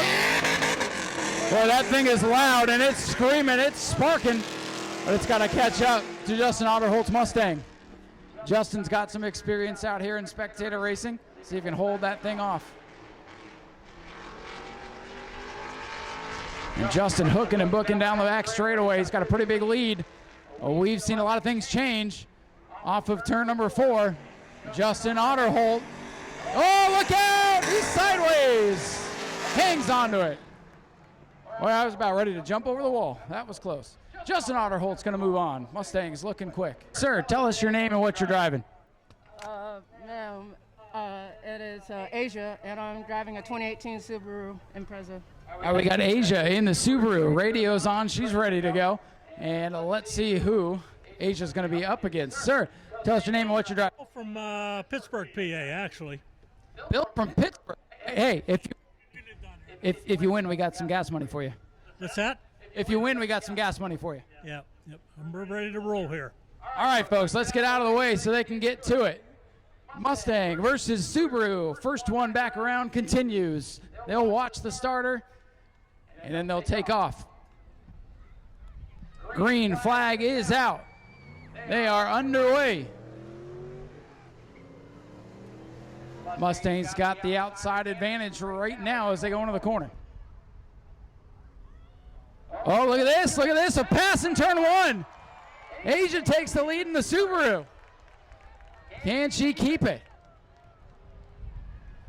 All right, crowd's getting loud. This is going to be good. Asia's got it. Can the Mustang come back? He's got a ways to go if he's going to get some gas money. Here comes Asia. Asia in the Subaru. Down to the checkers. How is Asia going to move on? Potential upset. Asia will move on. All right, round 2 for you, sir. Remind us your name. Nathan Rivera. Having a good time so far? All right, hey, just a couple more wins you might see in the finals. Let's see who you're up against. We are basically on to the second round here. Sir, tell us your name. Chris. Chris, what you driving? Subaru WRX. What's it going to take beside you? Launch. Launch. All right, it all comes down to the launch. We'll get out of the way so they can do that. Pick your favorite. We've got the Chrome Illusion car versus the white car. Who's going to go to the next round? They'll watch the starter. Green flag is out, and there you go. He knew what it was going to take, and he gets the launch. Let's see if he can actually drive, though. Got to make it around these corners. Everything looks easy until you get down to turn number 1. Then you have to turn, and then you got to hope you don't mess up. Easiest bit of commentary I can give you on the night. All right, into turn 3. WRX with the lead. Tiptoeing right now, just trying to bring it home. And our WRX going to streak by, got the launch, and gets the win. On to the next round. Hang on, before he goes to flag stand, sir, what's your name? Chris. Chris, what the heck is this thing? It's just a contraption. Thing's wild. Old Ford 2007 3 diesel. Perfect. Take him to school, will you? All right, he's going to try to take him to school. We'll let him get to his starting line. He's up against the old track truck. Let's see who's driving that thing. Hang on.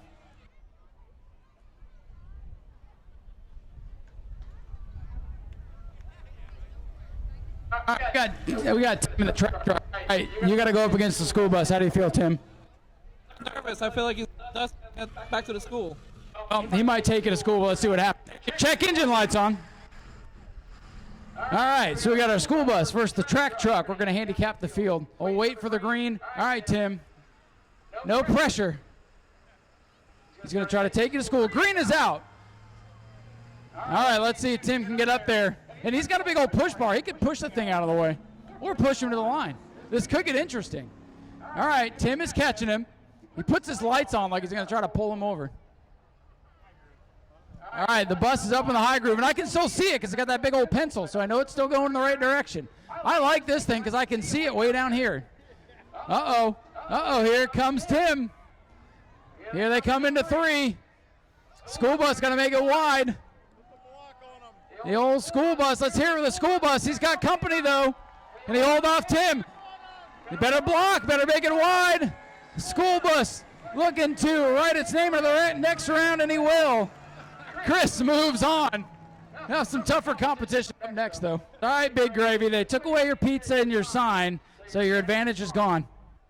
Well, I just need to tell him he's got such a nice car. My optometrist, my depth perception is not very good. 64. I want him to know my best not to hit anything. All right, Big Gravy says he's going to do his best not to hit him or anything. He's hit things before. Oh, all right. Something's going to happen here. Told me to get out of the way. Let's see what's going to happen. Oh, a little burnout. Okay. I'm glad I got out of the way. All right. Let's see. All right, sir. You're up against Big Gravy. What's it going to take to beat him? Just stay in your lane, and we'll see who wins. All right. We'll see if they can stay in their lane. Mustang on the inside. Camaro on the outside. Big Gravy, winner here before, up against some new competition. This is going to be a good one. So let's get the heck out of the way so they can get on with it. All right, where's the Big Gravy fans at? Any Big Gravy fans in the house? I heard you guys over there. Here they go, Big Gravy. Got a big jump, and here's the Camaro. This is going to be good. Who's going to lift?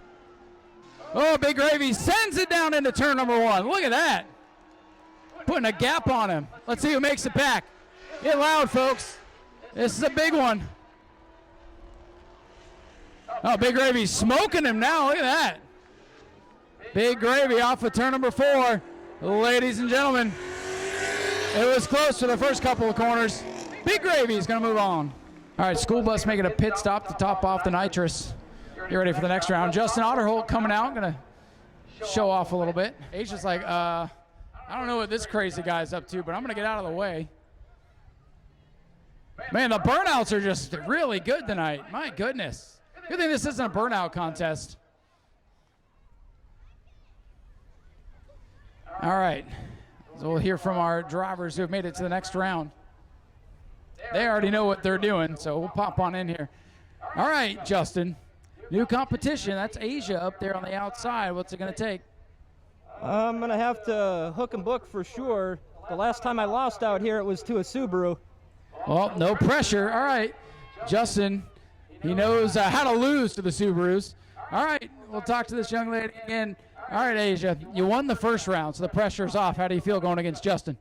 I feel great to drive my car on a racetrack, man. Pretty awesome, ain't it? Heck yeah. Go out there, put on a show. All right, Asia on the outside, Justin on the inside. We'll get out of here so they can get around here and see who's going to go to the next round. They'll watch Tyler. Green flag is out.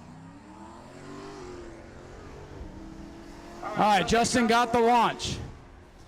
I don't think Asia cares. She's having the time of her life right now. Justin trying to make it around. All right, if he doesn't make it off the corner, let me know. All right, I think he's good. All right, he's got it. He can coast from here. He can put it in neutral. Tortoise in the hair his way to victory. Well, ladies and gentlemen, Justin Otterholt will bring it off turn number 4. Let's hear it for Asia, though. What a great job making it to the second round. Only get knocked out by, well, Justin. All right, Chris, if you win this round, you go to the finals. How's that sound? Sounds good. All right, $300 on the line. We're going to handicap a little bit because Big Gravy's done this before. Does that sound good to you? Whatever works. Whatever works. All right, go get it done. Chris versus Big Gravy. Let's hear from him real quick because he's funny. Stop creeping up. Stop creeping up. Don't cheat, Mr. Big Gravy. I just got one thing to say. Ah! Okay, he took my soundbite. All right. All right, here we go. Big Gravy, a little handicap. Let's make this fun. Let's see who makes it back around to face Justin in the finals. Green flag is out. All right, Chris, I finally memorized his name. Is it the last time we hear it, or will we see him again? Here's Gravy to the outside for the lead. Look at this. Crowd's loving it. Here they come down the back straightaway. Chance at $300. Who's going to make it around? Big Gravy's got the lead into 3. If he can hit his marks, he might be headed to the finals against Justin Otterholt. Here he comes. Big Gravy will move on, but let's hear it for Chris. Good effort. All right, Big Gravy, that was wisdom. Worked out well for you. Hey, Justin's really good off the line. It's going to be very interesting. I might be able to get him in turn 3, but we'll see. He's a good dude. Make it interesting. All right, Big Gravy on the inside here in the white Mustang. Who wants a Mustang to win the finals? The whole place should go wild. Come on. All right, Justin, you're up against Big Gravy. What do you think? My racer's excuse is that I'm running out of fuel right now. I got 12 miles to empty. All right, good thing it's on the track. All right, he's not going to be able to get home. He's got 12 miles left to fuel. Let's see what happens here. Thank God it's only half-mile around. Here we go for $300, thanks to Barry Payton Body and Bucked Up Apparel. Who is going to win it? Green flag is out for the finals. 2 Mustangs. Big Gravy looking for the win. Justin Otterholt trying to catch him. Big Gravy's got the lead down into turn number 1. Here they come for the final time. First one back takes the money. Big Gravy's got him by 3 car lengths. Justin Otterholt's got to find something. A mistake. Not going to happen. Big Gravy brings it to the checkers, and he'll win it.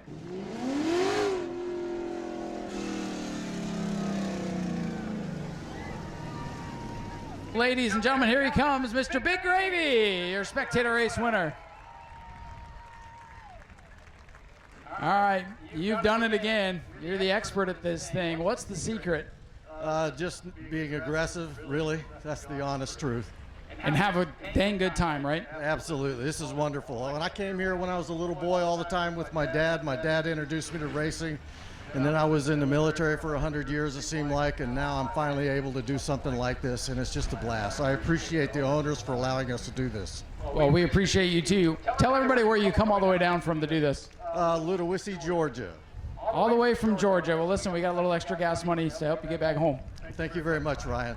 Ladies and gentlemen, let's hear it from Mr. Big Gravy, your winner. Justin Otterholt going to bow down to him. These two become 2 of the masters of Spectator racing. Justin, good job tonight, man. Thanks for coming out and being a part of it.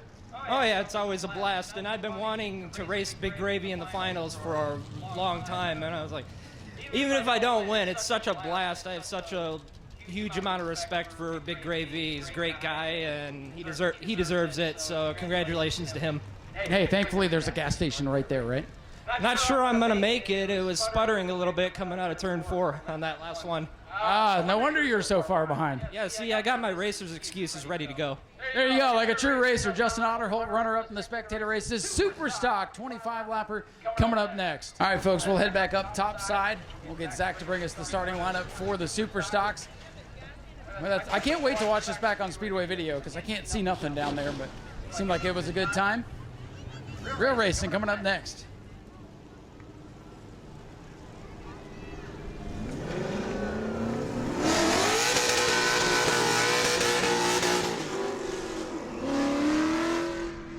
All right, young lady, who are you rooting for in the super stock race? I'm rooting for Max. You're rooting for Max? Say, let's go, Max. Let's go, Max. All right, let's go, Max. Let's see what he can do. Super stock 25-lapper up next.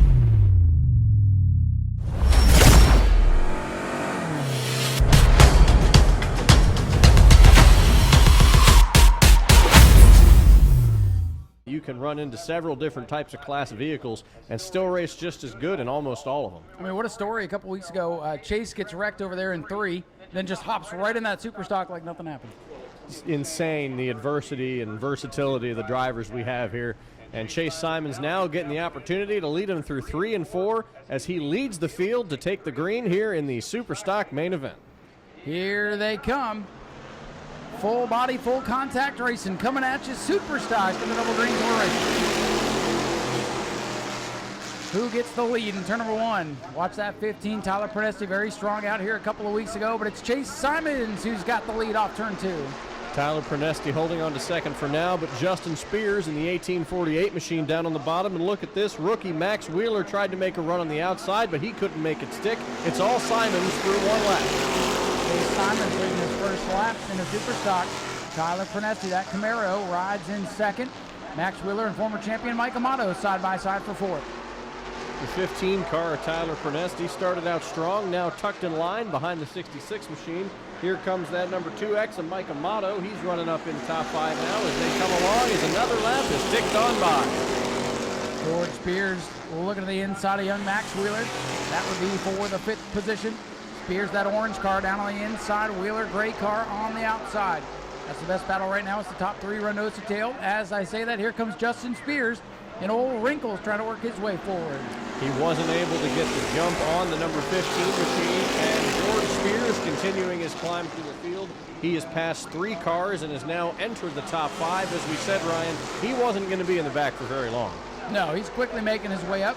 Got to take care of those tires, though. You don't want to burn them up here too early. No, you don't.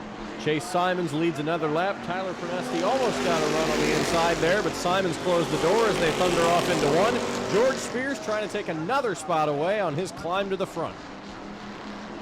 A 3-car breakaway, but let's see if George Spears can get up there and make it a 4-car battle. Spears looking to the inside of Mike Amato.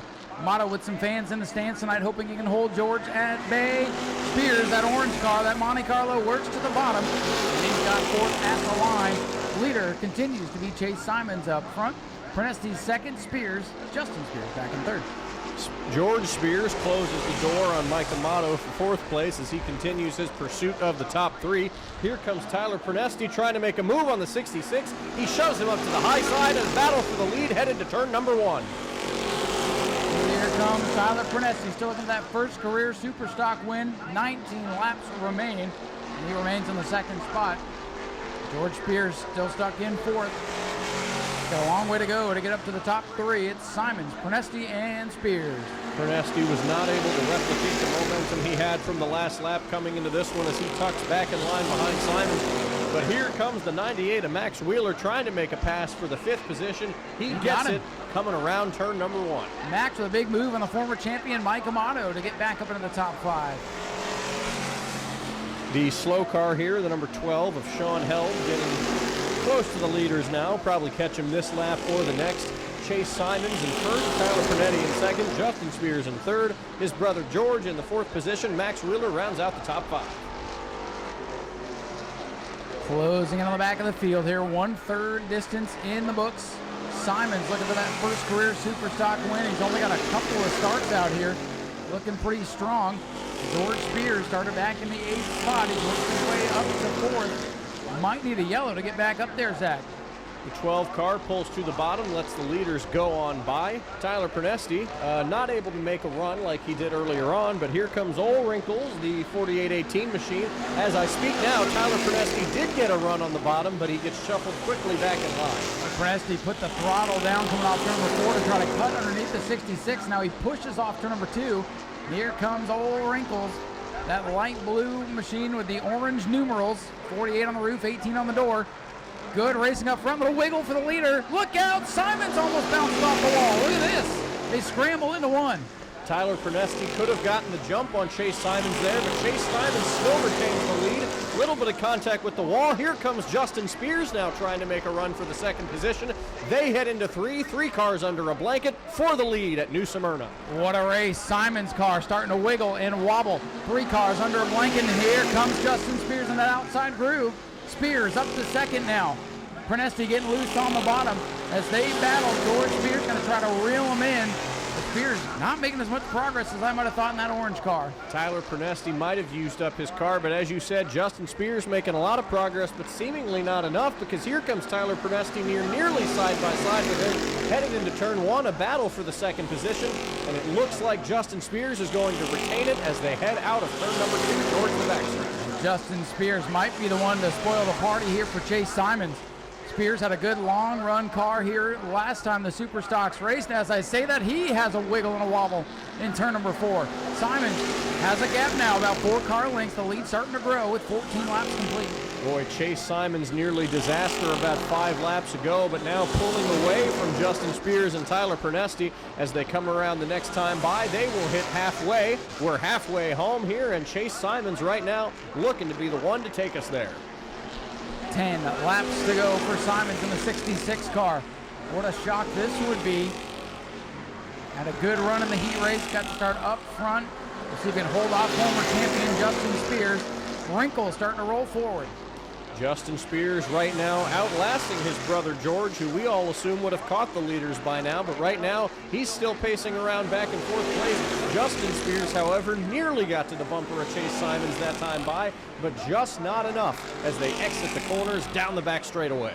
Here comes Justin Spears. Old Big Blue rolling to the back bumper now, the 66. The mallet, Chase Simon trying to hold off Justin Spears, and here comes Spears working the bottom, side by side for the lead.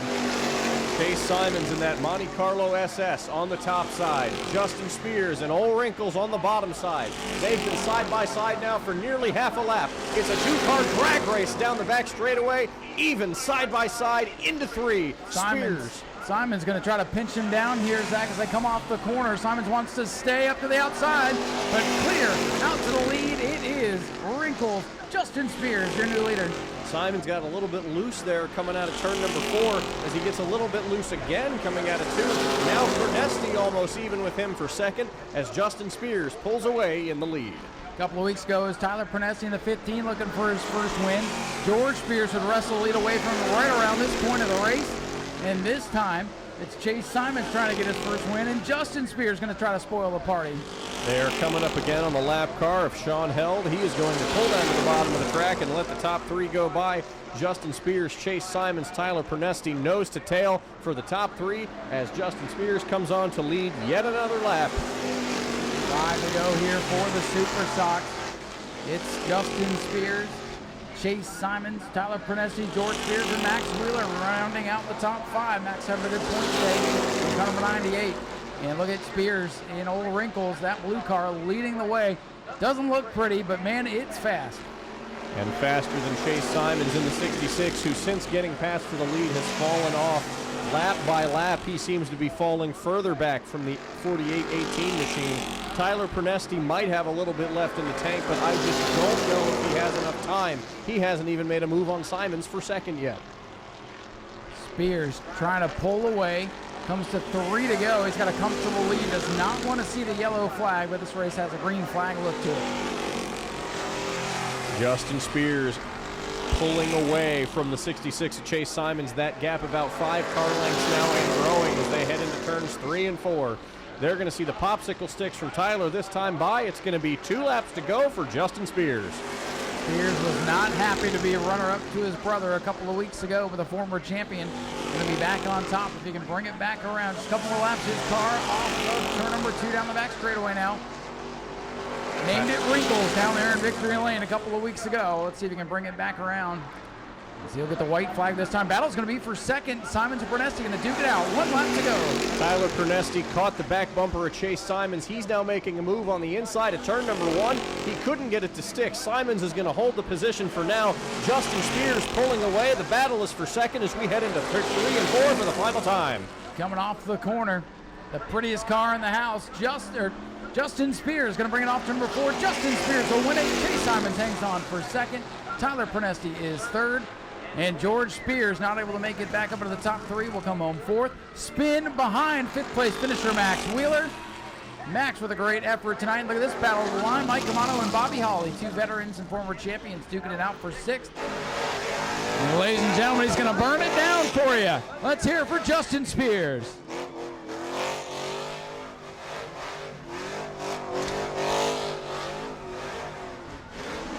Boy, that's one heck of a burnout there for Wrinkles. And that'll take care of all the bugs. Well,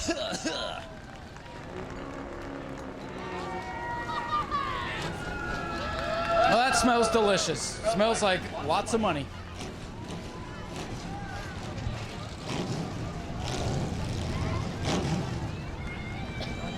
Ladies and gentlemen, here comes your winner. Let's hear it for Justin Spears. It says run on the front bumper if you're wondering what all that orange paint was. And I'm going to be honest, I don't think I can run for, well, until next week. Justin got out there and ran away from the field, that's for sure. We'll get Justin over here and grab a word with him. Ugly but fast, that's all that matters. Justin, we talked to you as runner-up last week. You weren't too happy with that result, so you went and put a whooping on him tonight. Congratulations. Yeah, we got the car in there Sunday after that last race, and the right front spring was way off, so put a new spring in it, and it's right back to life now. Now Wrinkles has got its first win up here. That's its second. Second, well, since you named it Wrinkles anyways. Yes, sir, yeah. It's no longer Frankenstein. That's right, I like Wrinkles a lot better. It's fitting, so I like the orange on the front. It's kind of like a nose for a clown, so this thing is perfect. Yes, sir, I got to thank all my guys. We got 5 cars down there tonight. It's a handful to keep up with. My wife, Spears Lawn Maintenance, J&C Great All, Joe Jens Boston's Edgewater's Green. That'll about cover it. Ladies and gentlemen, let's hear it for Justin Spears down here with Wrinkles. I need to thank the Speedway Video and all the race staff, the fans. Thanks, guys, for coming. Can't do it without y'all. There you go, ladies and gentlemen. Justin Spears with a big win. A lot of people down here to celebrate with him. Let him get some photos with Jim Jones. We'll head on over here and grab a word with our runner-up. What a great run tonight for Chase Simons.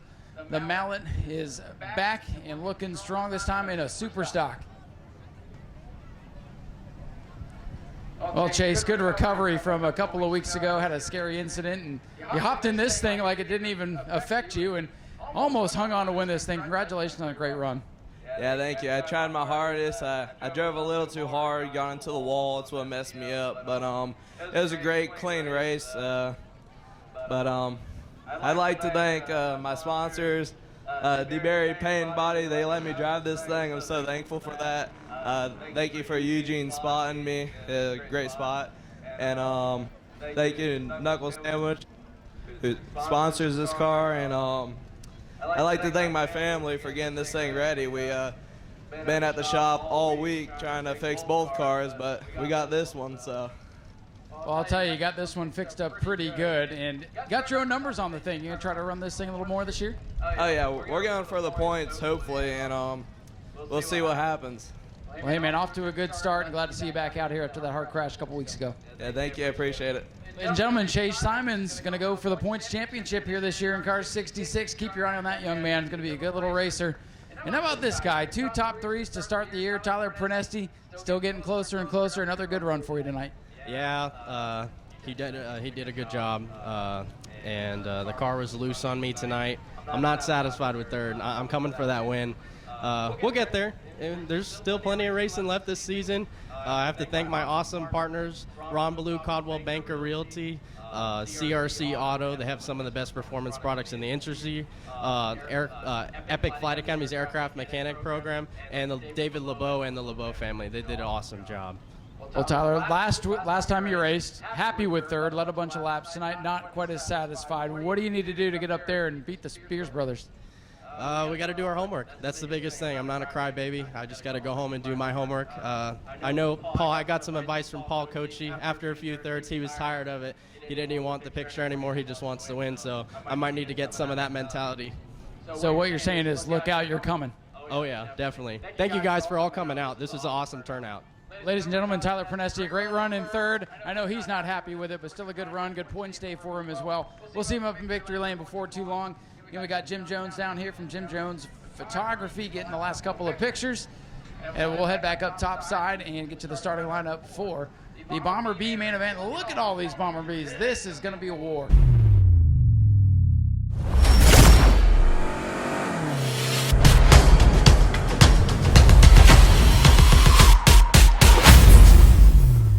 They just were not able to get it done. What I like is so many out-of-town drivers here tonight filling in this field. This is going to look spectacular on Speedway video, and I hope everybody watches it knows that they can come out here and be a part of this, and we'd love to have them. We'll see who's got what for Zach Curtis. He's the obvious hands-on favorite. But let's see how it plays out. You got to make it to the end for it to all matter.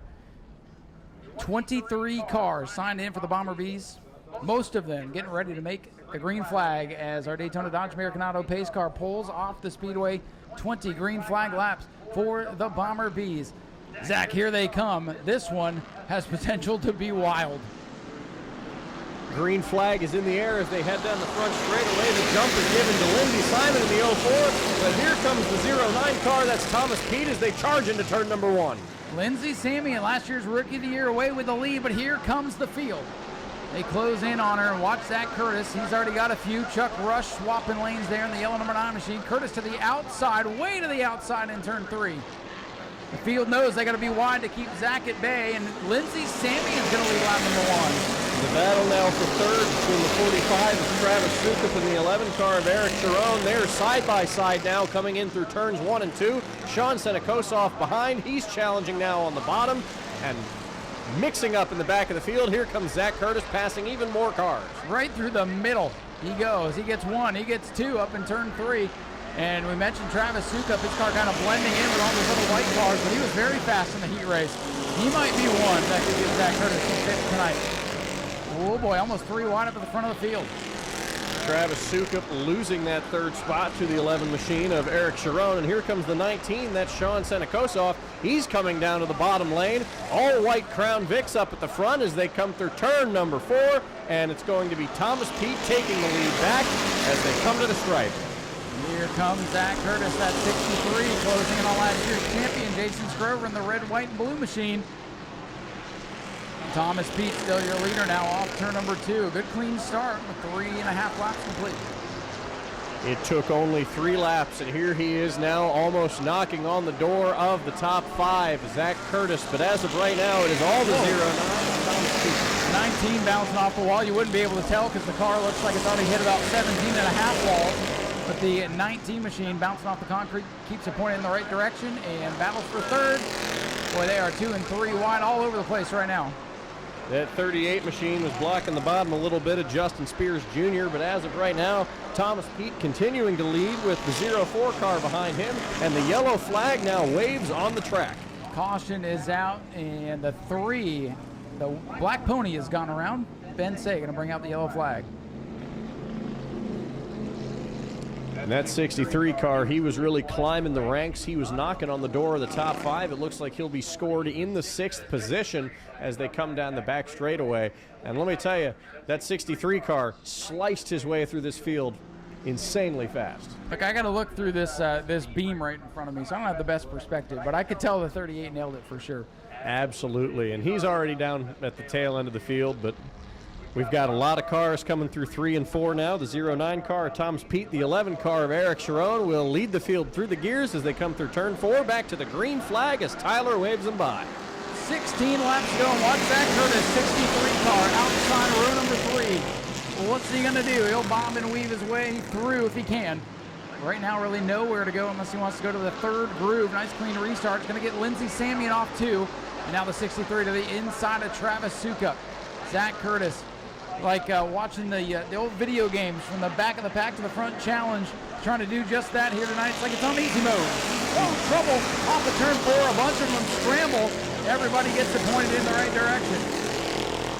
Curtis tucks in behind the 2 car of Cody Gray as here comes the 11 of Eric Sharon challenging for the lead. Travis Sukup in the 45 moves up to the groove. Zach Curtis will take that 4th spot away. Top 5 nose to tail out through 3 and 4.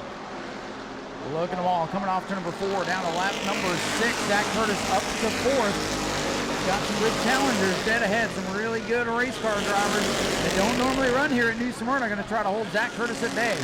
Curtis still in the 4th spot. Closing in on the Cody Gray number 2. And as of right now, Cody Gray was actually able to hold Zach Curtis off that lap, but here he comes now trying on the outside to pass that 2 machine. We'll see if he can make it stick as the leaders take him by, and it looks like Curtis might take that 3rd position away. I'm telling you, Zach Curtis, oh, the car in front of him getting sideways. Those guys in front of Zach now are not going to make it easy on him. 09 machine, that's Thomas Pete still holding strong with the lead, but here comes Cody Gray trying to take that 3rd spot back from Zach Curtis. Zach Curtis, I don't think, has been passed by another car all night, but the 2 car looking to give him a hard time. A lot of good battles going on. You see Zach Curtis says, well, I can't get to the bottom. I'll just go to the outside, try to sail around everybody. Curtis in the 63 with a bumper up there gets squeezed off to number 2, and here comes Cody Gray back to his inside. Oh, in trouble right in front of the leaders. Look out! Look out! Travis Sukup into the wall, and Curtis gets tagged. Zach Curtis, the fastest car in the field, gets tagged, and they're still wrecking. Zach Curtis boy. Into the wall, the 45 car of Travis Sukup, the entire front bumper ripped off of that thing in turn number 4. Big crash here at lap number 8 of the Bomber B main feature. A lot of cars piled up in turn 4, and Ryan, look at that 45 machine of Travis Sukup. It is destroyed. Heartbreaker for Travis Sukup. The entire front end of that machine dragging. That car is now 2 cars wide. Hate to see that. He had a fast car tonight, 24 to pit road. The 99 Noah Torres was the one that went around in front of the pack, and panic mode set in as the leaders had nowhere to go. First car sideways in that mix was Eric Sharon in the 11, and it was Lindsey Samian who came flying in there and got a piece of Zach Curtis, so we'll see how bad the damage is. Looks like we still have a car stopped in turn number 4. I think any idea that we had for the domination the 63 could have had on this race has now been flipped on its head. We don't know the extent of the damage on the right side of the Zach Curtis machine. Now, Lindsey Samian got into the rear of that machine pretty well, and I mean, that's one of the first times I've seen Zach Curtis have any kind of big incident there. I think so as well. Sorry, Zach, looks like word from turn number 4 there. Everybody appears to be all right, so that is the good news.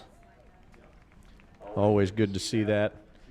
Zach Curtis, I don't think had ever been passed in a Bomber B race here, at least in the time that I've been here the last couple weeks. And tonight, the 2 car Cody Gray was almost back around him right before the big incident. 99 car still on the inside of turn number 4, as does, I believe that's the 11 of Eric Sharon. I cannot get a good look at the number on the side of that car. I don't see Eric on the back straightaway, so you might be right about that. I believe that's the 11 machine. He was running in 2nd at the time of the incident.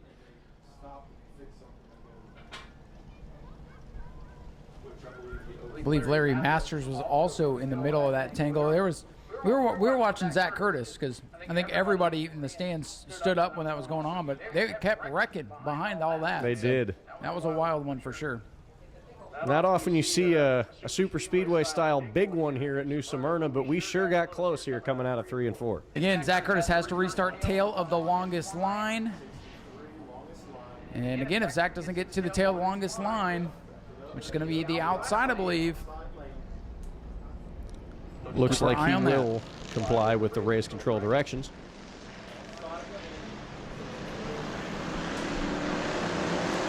Field coming to the green.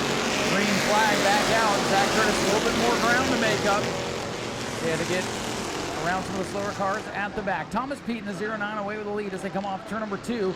And Cody Gray all the way to the wall off turn number 2. And here comes last year's champion, Jason Scrovern, in car number 49 up into the top 3.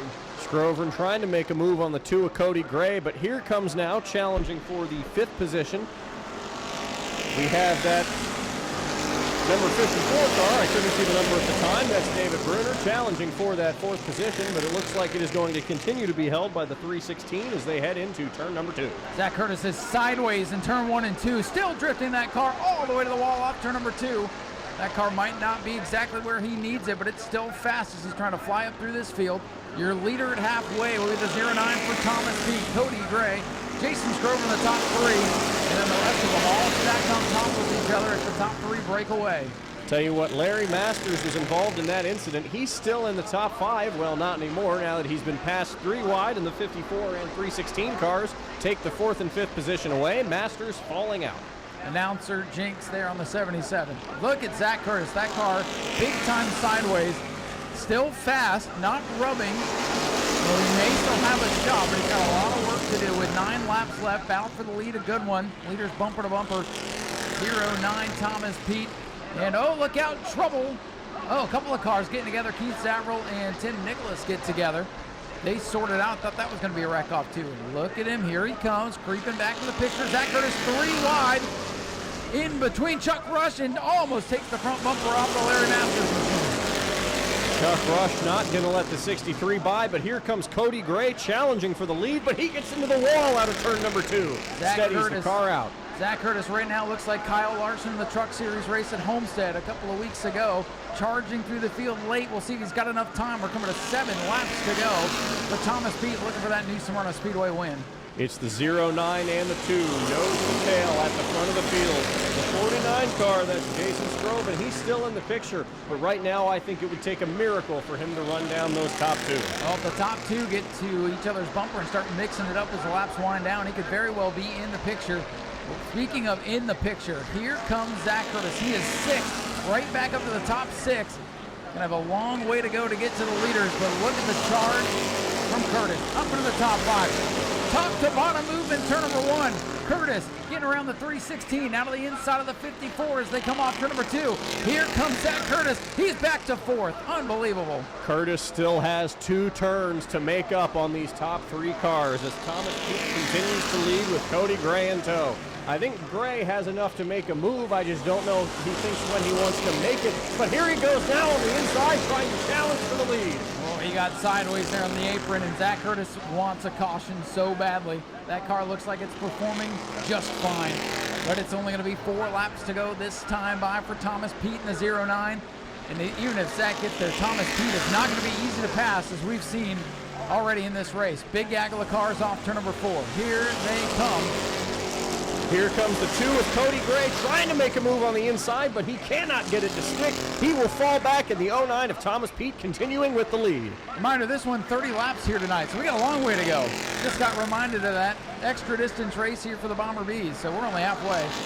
Thank you to Race Control for that. So used to this being a 20-lap race. So Zach Curtis has plenty of time.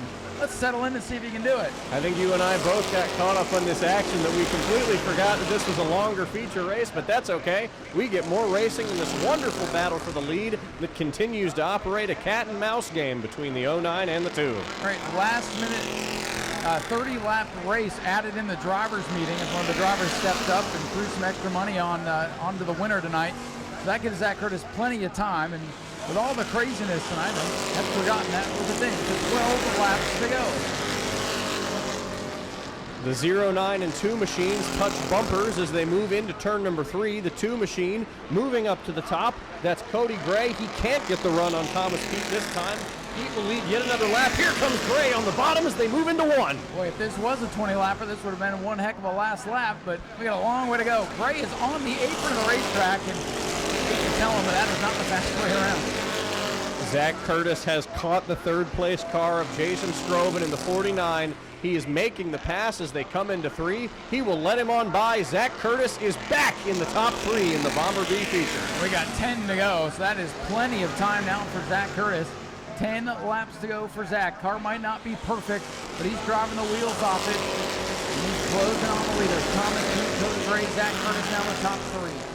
Thomas Pete and Cody Gray moving around that slow car, the 69 of James Leavenworth. He's not going to let him by easy, but the two eventually make it around as they come to the line. Pete leads yet another lap. A little bit of traffic ahead of Zach Curtis, throwing that car sideways. Seems some things might be shifted around on the rear of that car after the contact, but Zach likes loose race cars. That might fall right into his wheelhouse. And look at him, he's closing the gap. It's down to about 5 car lengths between he and the top two. Again, not going to be easy to get around. Thomas Pete brings us back to the line now. 8 laps to go. Thomas Pete has held the lead for almost the majority of this race. Cody Gray, however, has been right on his back bumper, and it looks like he's trying to plan up another run. He's getting closer and closer. They touch back bumpers as they move into turn number 3, and that opens the door for Curtis. That just brings Zach Curtis right to them. As those guys battle, Zach Curtis is eating them up. This time to the line, 23 of 30 complete. We are setting up for the top 3 cars, nose to tail. Here comes Zach Curtis trying to make a move on the 2 car for second. Cody Gray blocks. Here comes the 63 on the bottom, but Gray will have the advantage on the backstretch. They touched a couple of times. I'm telling you, these two are not going to make it easy on Zach. They know Zach Curtis. They know what they're up against, and they are not going to make it easy. 6 to go this time by for Thomas Pete. 3 cars under a blanket for the win. Cody Gray has been the only driver seemingly this entire day that has had anything to hold off Zach Curtis. Curtis trying to make a move on the bottom, but Gray continues to throw the block. This is setting up for an exciting finish as they come around to 5 laps to go. And what a battle for Zach Curtis. Started at the back of the field as the most recent winner, then had to go to the back with crash damage. Car is a little bit beat up, and he's right there on the back bumper of the leaders. Curtis looking high. Can he make it work on the high side? Here he comes. Can Cody Gray defend this move now? Thomas Pete throws the block for the lead. That's going to slow Curtis up, and he's challenging now for the lead. He gets loose in turn number 4. That opens the door back up for Cody Gray to take second finish. With that car not handling quite as well, that high groove's going to be a little bit tougher as that back end's going to want to swing out. This time he's got another good run on him. Traffic ahead. It's the Black Pony. Ben Say is the leader's captain. Curtis putting the bumper to the 2. That's pushing him to the back bumper of the 09 as they tiptoe around traffic. As they come around this time, it'll be 4 laps to go for Thomas Pete and Cody Gray, who's now making a move to the inside to try to challenge for the lead, with Curtis in tow to the bottom, side by side for the lead. Boy, if those two get together, Zach Curtis, watch out, he might get them both. Curtis trying to set them up. Winding down the laps here. I think we'll see popsicle sticks next time by. And look at Cody Gray. He's out in front for the first time tonight. And boom, contact between Curtis and Pete. 2 laps to go for the 2 car. Cody Gray has been the only driver this entire day that has seemingly been able to hold off Zach Curtis in every possible way. And he continues to do so now, fighting for the win with 2 laps to go. Here comes Zach Curtis down on the bottom. He'll try to make a pass in 3 as they come around to take the white flag. And he shoots down to the apron of the racetrack. Both cars are sideways. Here they come to the white flag. Zach Curtis from the back to the front twice to take the white flag with the lead. Unbelievable. Thomas Pete and Cody Gray might have used up everything they had. Zach Curtis now all alone in the lead as they come down the back straightaway. Pete trying to make a pass for second, but I think Curtis is going to take this one once again. This might be the most unbelievable race for Zach Curtis as they're sideways in his rearview mirror. Zach Curtis, he does it. He gets it done and wins the 30 lapper ahead of Thomas Pete and Cody Gray. 4th to Jason Scroverin. 5th will be the 316, and believe me, this one's, the checker's out, but this one's not over yet as the rest of the field comes to the line. Wow, and here comes Cody Gray. It might not be over yet. Look in turn 3. Cody Gray says, hey, I didn't like that too much. Oh boy, big drama here in the high banks, and ladies and gentlemen, Zach Curtis comes from the back to the front to win it. We've got a car blowing up now on the back straightaway. Let's have a big ovation for your winner, Zachary Curtis in car number 63. Boy, and he is a happy camper tonight because a lot of times he goes, yeah, I knew I was going to win this one. I don't think he knew he was going to have it tonight.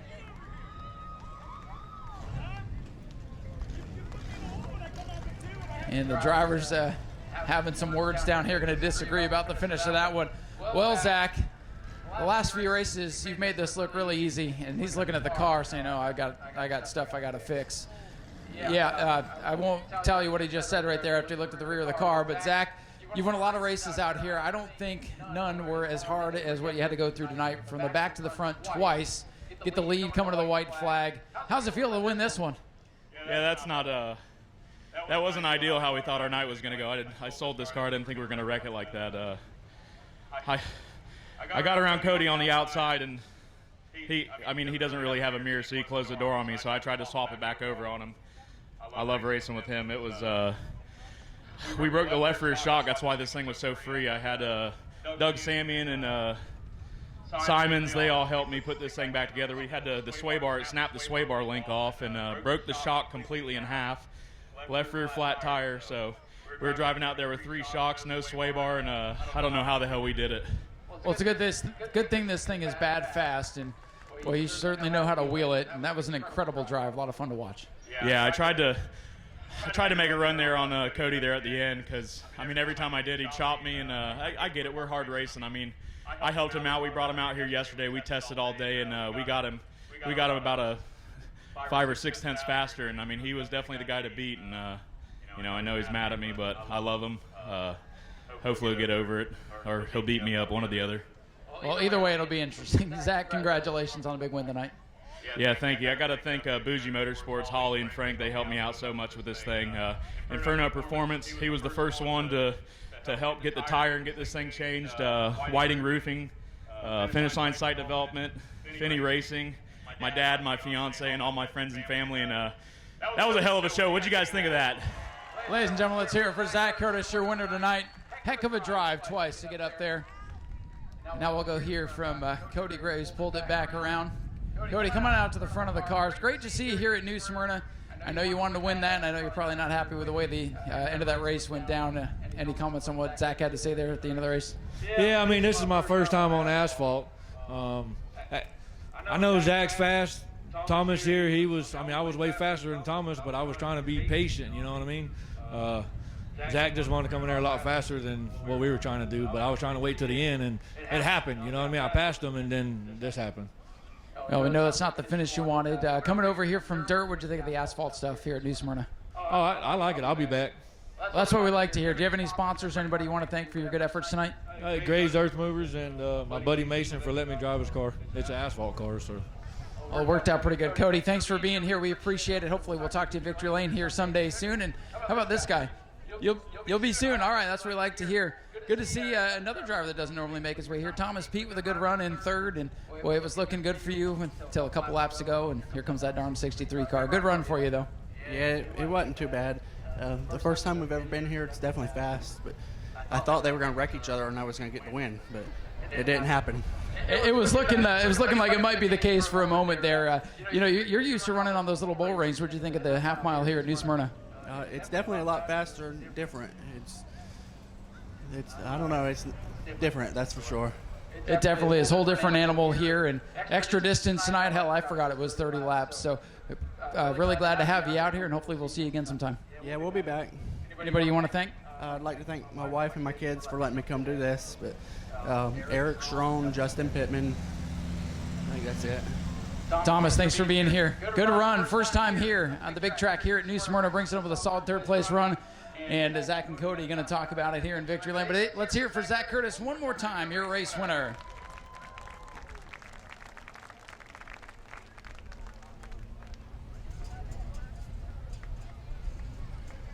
All right, folks, so we're going to head back up to the tower. And before we give you the starting lineup for the Pro Truck race, get out your general admission tickets, if you will. We are going to give away $50 to a lucky fan for sticking around to the very end. So get out your general admission tickets. You got your ticket, get your ticket out. You might be a winner. So we'll give that away. We'll let Zach read the starting lineup for the trucks, and then we'll give away a couple more tickets for next week as well. I still have a couple of those left. I want to reward you fans for sticking around to the end of this very exciting family fun night. Still one 25-lapper. And yes, this one is 25 laps, not extra distance for the trucks tonight.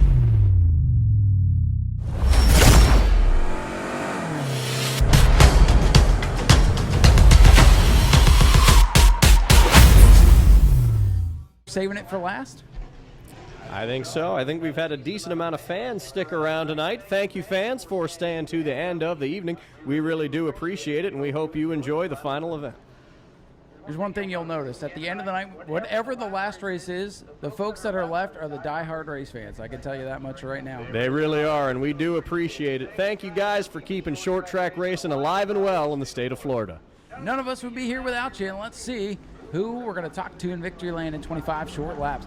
Nick Provost, the leader, Grayson Greaves, another rookie on his outside. They come to the green flag and one away. Grayson Greaves in that white truck going down through the speedy drive. Going to be a bit wild down there the first couple laps. And whoa, they're sideways off the corner.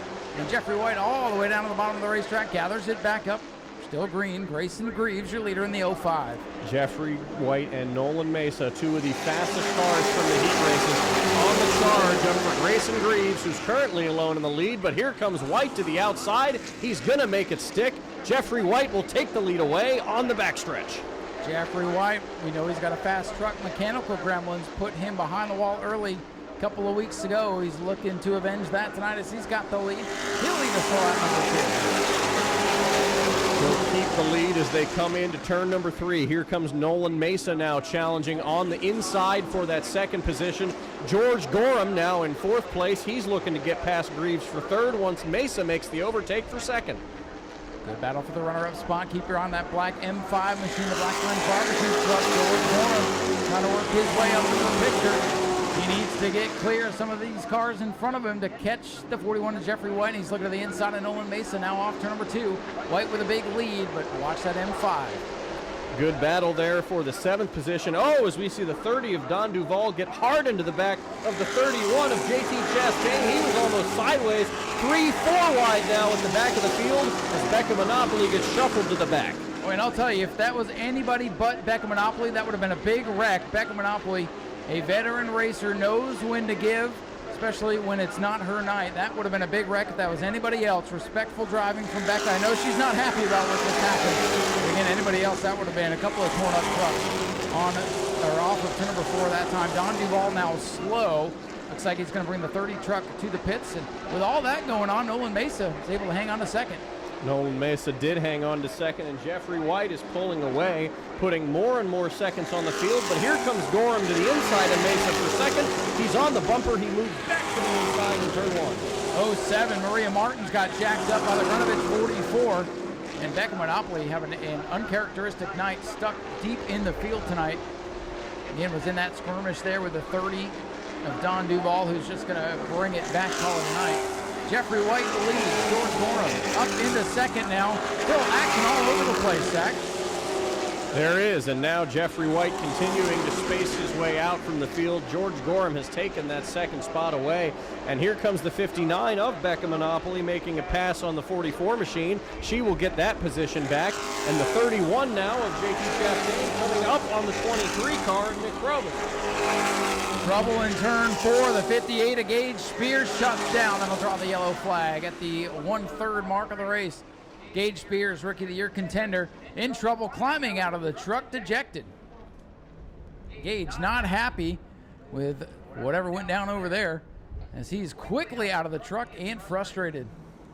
Boy, that 58 driver, Gage Spears, not happy. He was in the position battle there at the back of the field with Becca Monopoly and the 44 of Paul Grinovitz, but we could not see what the issue was with the 58 truck. That's one of those ones we'll have to go back and see if Speedway video caught any of that, because I tell you, Gage is a very calm young man. For him to be that frustrated definitely shows something transpired out there. Safety crews. Gage, I'm sorry there, Zach. We'll get Gage off the speedway and get this one back underway. 8 laps complete. And Zach, I think we're going to have a great restart here with perhaps the 2 fastest trucks here, likely side by side. I think we are. That 41 car has been bad fast in the heat races. And George Gorham, well, he's just good in any class of vehicle he drives, whether that's late models or super trucks. He's doing really well. Behind him, the 28 of Nolan Mesa, who hasn't shown to have the best long-run speed, but on short-run speed, that 28 machine is absolutely fantastic. I would look for him on this next restart. Behind him, of course, is the 05 of Grayson Greaves, the rookie. He started on the pole. He was able to maintain the lead for a lap or 2 before succumbing to the 41 of Jeffrey White, a guy like George Gorham, who has the experience in doing that. The 88 car of Wilson Martins Jr. has now recovered and is back in the top 5, as has JT Chastain. We are locked in for something real special tonight as they thunder out of turn number 4 to take the green flag from Tyler on the stand. The trucks are back underway. And already contact. A lot of contact going into turn number 1. Heck, I thought they might run into each other in the corner, but it was in the straightaway and to the lead. George Gorham Jr. in the M5. George Gorham taking that lead. Nolan Mesa on the inside now trying to get a run. Here comes Jeffrey White back to the tail of the 5. Mesa shuts down and gets turned around off 4. Look out. Field able to get by. And Zach, I don't think we got that lap in, so we're going to have to do the restart again, and Jeffrey White is not happy. Jeffrey White is not at all. I wouldn't be either if I was Jeffrey White. You see, that 5 car did almost exactly what we projected for him to do. He got it on the inside, made White a little bit uncomfortable, and took that position away. And if not for the 28 car, I think George Gorham would have run away with it. But I think George Gorham might slightly have a better advantage knowing that he knows this track well. They're going to move through 3 and 4. The Daytona Dodge pace car going to duck down pit road. The restart that could decide the race as they thunder out of 4. Tyler's going to wave him the green flag as we take the restart for the second time. And again, they bounce off one another, and Grayson Breeze bounces off the wall. Side by side into the corner. Gorham on the bottom, able to accelerate, and again he'll take the lead. Boy, they were hitting each other off of turn 4 that time, Zach. And we'll see if Jeffrey White gets back to that back bumper. He's going to drive it in there and right into the tailgate of Gorham. He gets right into the back of him. Here comes the 88 of Wilson Martins Jr. He's taking advantage of these 2 beating and banging, but it looks like Gorham might be getting a little bit more of an advantage as they come out of 2. You know, I know Jeffrey's probably not happy about the way those last couple of restarts have gone, but this is Truck Series racing at its best. Jeffrey really overdrove going into 3, trying to get to the bumper of Gorham, and that cost him that lap as he's drifted 2 or 3 truck lengths behind. That 05 car, Grayson Greaves, standing guard in 4th place, but he let Wilson Martins Jr. in the 88 car by. We know Martins has a fast car, but I think Jeffrey White and George Gorham might be a little bit faster as Gorham continues to lead, coming out of 4 as they come around to lap number 11. A great day so far for Wilson Martins Jr. in the 88. Great run in the heat. Has been able to work his way up to the top 3 ahead of rookie contender Grayson Greaves, and Chuck Hires up into the top 5 in that black and white truck. Pretty good race so far as the field starts to sort out just a little bit as we close in on the halfway point. George Gorham out in front. Jeffrey White trying to settle in and reel him back down. Jeffrey White is probably slightly upset with himself for letting the same thing happen once again on that restart, almost like deja vu. He's a little bit loose now in the corners, I've noticed, as Gorham just continues to pull away. Gorham by 4, make it 5 truck lengths into turn number 3. Crossed flags this time from Tyler up on the flag stand. 13 complete, 12 to go. The full field flies by as the number 21 car of Chuck Hires given a little bit of a fight there to Grayson Greaves in 4th place. He hasn't taken a run on the inside yet, but it looks like he's closing in with each passing lap to maybe make a run to take that spot away. Another lap in the book, some contact in the back of the field, and around goes Maria Martins in turn 4. Maria Martins getting a little love tap from the Grunovich 44. And trying to refire. Yellow going to come out as the field thunders into 3. No choice but to throw the yellow with Maria Martins stalled. The bottom of 4, contact at the back of the field, bringing out the caution. Just shy of 10 to go. A lot can happen, especially with those 2 aggressive drivers up front. I think the person who's really looking forward to what happens here is Grayson Greaves and Wilson Martins, because they know the second that those top 2 tangle, they can maybe steal a win from this field. Let's see what happens. Zach again leaning on each other. Coming to the restart. Jeffrey White swatting. Here comes Wilson Martins Jr. Wilson Martins trying to steal one at the front of the field. But George Gorham able to get by. Watch Grayson Greaves. The white truck is going to have a head of steam off 2. And George Gorham drives away as they're 3 wide in his mirror. The 41 car almost spun out the 88. He got to the rear quarter panel, but the 88 of Wilson Martins was able to hang on. And the person who liked that the most was George Gorham, because he can now drive even further from the rest of the field. With Chastain and Chuck Hires making contact, nobody giving anybody an inch out there right now from second on back. The 88 giving the 41 a shove going into turn number 3. He was able to make up a little bit of ground there on Gorham as they come around now with 10 laps to go. It's all George Gorham, and a little bit of a tangle here at the back of the field as Chuck Hires fighting for position with the 24 of Dalton Smith. Well, We'll see if anybody can reel in George Gorham in the M5, but a lot of bumper tag, a lot of paint trading going on throughout the field. And how about JT Chastain, the 31 truck, up into the top 5? JT Chastain started in 8th, was able to profit off that restart, make it up into the top 5. He's now challenging the 0-5 car of Grayson Graves to try to take that 4th position away, but George Gorham just continuing to drive away from the field, and Becca Monopoly has made a pass for the 6th position. Becca kind of having a quiet night, but keeping that truck clean for the most part. We talked about it earlier. If she wasn't patient, she would have probably had a torn-up truck at this point, so a 6th, 7th place finish might not be too bad for her. George Gorham up by about 7 truck lengths on the 41 of Jeffrey White. I know White would love to see another restart, but things starting to thin out here, so it'll be 19 laps complete this time. 6 to go for George Gorham as he streaks down the main straightaway. JT Chastain got side by side with the 05 of Grayson Graves there for the 4th position, but Graves was able to pull away, and now he's trying to make a challenge on Wilson Martins Jr. for that 3rd position, but I think it's getting all strung out now as we come around. It's going to be 5 to go this next time by. 5 to go for the M5 machine. Grayson Graves in the 05 slides up the track. JT Chastain's 31 going to fill that hole. The watermelon truck moving forward here in the later stages of this one. Chastain trying to take 4th from Greaves, who's sideways again in the 05. JT Chastain will take that 4th position away. One of the royal racing families of the state of Florida. His cousin Ross races weekly in the NASCAR Cup Series, and now it's George Gorham continuing to take the lead. The 88 of Wilson Martins Jr. as the 31 of JT Chastain closes in for 3rd. Becca Monopoly on the back bumper. Chuck Ayers, number 21 truck. Becca, former champion out here, working the back bumper, trying to get that 6th spot away now from the Ashley Holmes Jacks trucks, number 21. 3 to go now for George Gorham. George Gorham is just sitting up front, counting laps as they go by, hoping that 41 stays in his rear view mirror, and it looks like that might just be the case. They're going to come around popsicle sticks from Tyler this next time by. They're going to see 2 laps to go for George Gorham Jr. Popsicle sticks, laps winding down. 1 mile left here on a fantastic family fun night at the New Smyrna Speedway. And George Gorham looking to make it fun for his family as he streaks down the back, closing in on victory for the first time here in 2025 as he looks to be the championship favorite here in the first couple of races of the year. White flag, final lap of the night.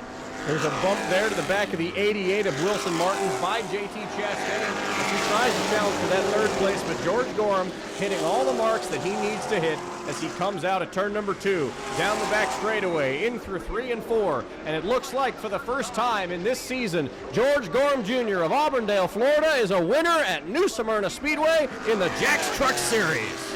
And coming to the line, the battle for 3rd, Wilson Martins Jr. will hold off JT Chastain. Grayson Greaves with a great run in 5th. Chuck Ayers, Becca Monopoly, Dalton Smith, Paul Grunovich, Maria Martins, and Nick Provost rounding out your field. Ladies and gentlemen, here he comes. George Gorham Jr., your race winner.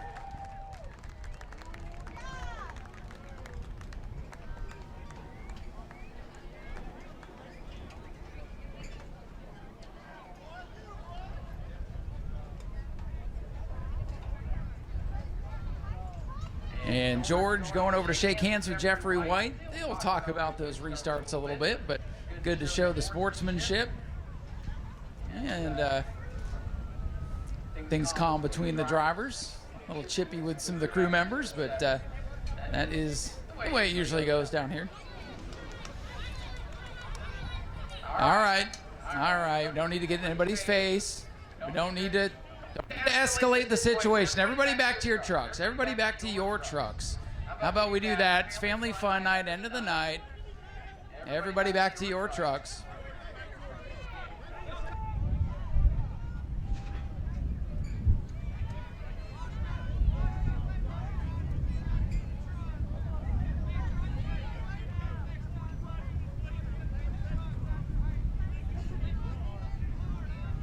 All right. George, I'll get on in here. We'll put an end to all this stuff. Hell of a drive for you. We know you had a fast truck tonight. Restarts are always tight and crazy, and a little bit of rub in there on those restarts. What's your take of the whole situation? You know, the restarts we struggle on. These guys must run a lot more gear. They're just a little upset because I come to their home track and we put a whipping on them every week when we've been here. So Jeffrey, you know, me and him has some heat from Arbondale. He wants to carry it over to here. We can carry it over. I don't care. I mean, I build these trucks. I work on these trucks. I mean, you know, I outrun him fair and clean. The only way he could get to me is on a restart. I mean, come on. I drove away from one after a restart. We were side by side. So, I mean, he can be mad all he wants to. He'll go home and work on his stuff, make it a little better, and we'll be a contention. And bring their money. They can tear this thing all apart because Daddy's over there, tech man, with his dollars out. So hey, nice gesture for all these young fans out here. Good job, woman, little lady. So thank Blackburn's Barbecue. Thanks every one of you guys. Nau Smyrna Speedway for putting on this racetrack and putting us $5 to get in because that made it hell of a night. As fans right here, it was awesome to race in front of y'all. Nau Smyrna Speedway did a hell of a job doing that, and I hope they continue to do that because we're going to continue to put a show on for you guys. Well, you definitely did, and sorry you guys had to be last tonight. We know it was a late night, but you made it worth it for all the fans that stuck around. Yeah, it's all good. We just we got to stay, put a show on for you fans. I got some breaking news coming here soon. I'm going to be running some truck races on TV, so y'all cheer for me here, cheer for me there. We're going to run about 5 or 6 Craftsman Truck Series races, and you guys get to see me firsthand. I'll sign autographs. I'll be here. I'll bring the truck if you guys want to see it in person. But we're definitely going to run some Craftsman Truck races, and that's why we just need to settle down and just mind my business and roll on and let these guys and these officials do their job, and that's what they're here for. Ladies and gentlemen, George Gorham, your race winner. Congratulations to George. It was definitely a wild one here tonight, and well, Zach, I'll throw you right into the fire. Let's go hear from Jeff White, our runner-up. Yeah, let's do it.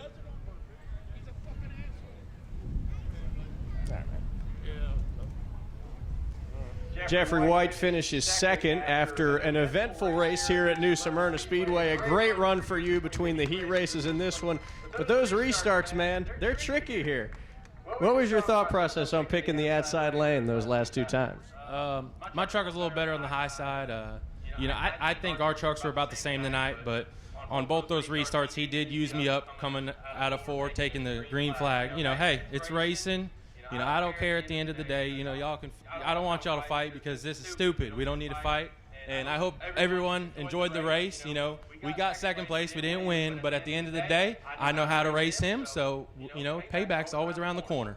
We look forward to seeing you back at Nau Smyrna next time. And hopefully maybe we got a rivalry starting here between you two. We'll see what's going on. Jeffrey, thank you. No problem. And I'd like to thank my sponsors, Johnny Gonzalez Plumbing, right there. That's the man. DeBerry Paint and Body, Knuckle Sandwiches, Rick's Chassis Works, everyone that busted butt on this truck. You know, we got a fast piece tonight. And like again, I thank you all the fans that come in. I hope we put on a great show for y'all. Thank you, Jeffrey. Thank you, Zach. And we'll head down here where it's a little bit calmer and a grab a word with our third place finisher, Wilson Martins Jr. Great drive for you tonight. Came from deep in the pack and kept the truck clean. And third place, pretty good. Yeah, I can't thank my team enough, especially coming here from last time and struggling with setup. It's definitely a way better than last race. We figured a few things out. We stayed out of all the mess that was going on around us, kept it clean. We were loading it back up, and I just can't thank my team enough. Josh Todd, my dad, my sister, my cousins that showed up to help me out, Antonio, Demetrius, Francisco, Evan, all of them that came over here to help me out. I can't thank them enough. You had a pretty good seat for all those restarts. I bet you were hoping they were going to get a little bit more rough. Maybe you drive through. It almost happened. Yeah, that's what I waited for, but I didn't want to get tangled up in it, so I was just kind of waiting back, seeing what would happen, and it was kind of a good show to watch. I had my own little show going on right there, but it was a fun race, really fun race. Well, you definitely had the best seat in the house, and appreciate you coming out here and sticking around late tonight to put on a show for us. Thank you. Thank you for fans being here. Wilson Martins Jr., great run in third place, and a wild way to end the night here at Nau Smyrna Speedway. A little bit of drama, a little bit of words, but appreciate everybody down here keeping it cool. I know people aren't happy with the way the race went, but great by 2 of the fastest trucks in the state. Jeffrey's going to get one, I'm sure, and this rivalry will continue. Ladies and gentlemen, thank you all for coming out to Family Fun Night, sticking around to the bitter end. A lot of great racing tonight. We'll be back at it next Saturday night. Let me get out of the way of Jim's picture here. They definitely don't want me in there. Next weekend, back at it with the Hoosier Pro Late Model Challenge, Twin 50s plus Sportsman, Super Stocks, and Bomber A's. Come back and see us again next Saturday. Qualifying in heat start at 6, features around 7:30. Come on back out, drive home safely, and we'll see you next week. Thank you all so very much. My name is Ryan Stevens. This is Zach Miles. We've had a blast with you tonight, and we'll see you next week.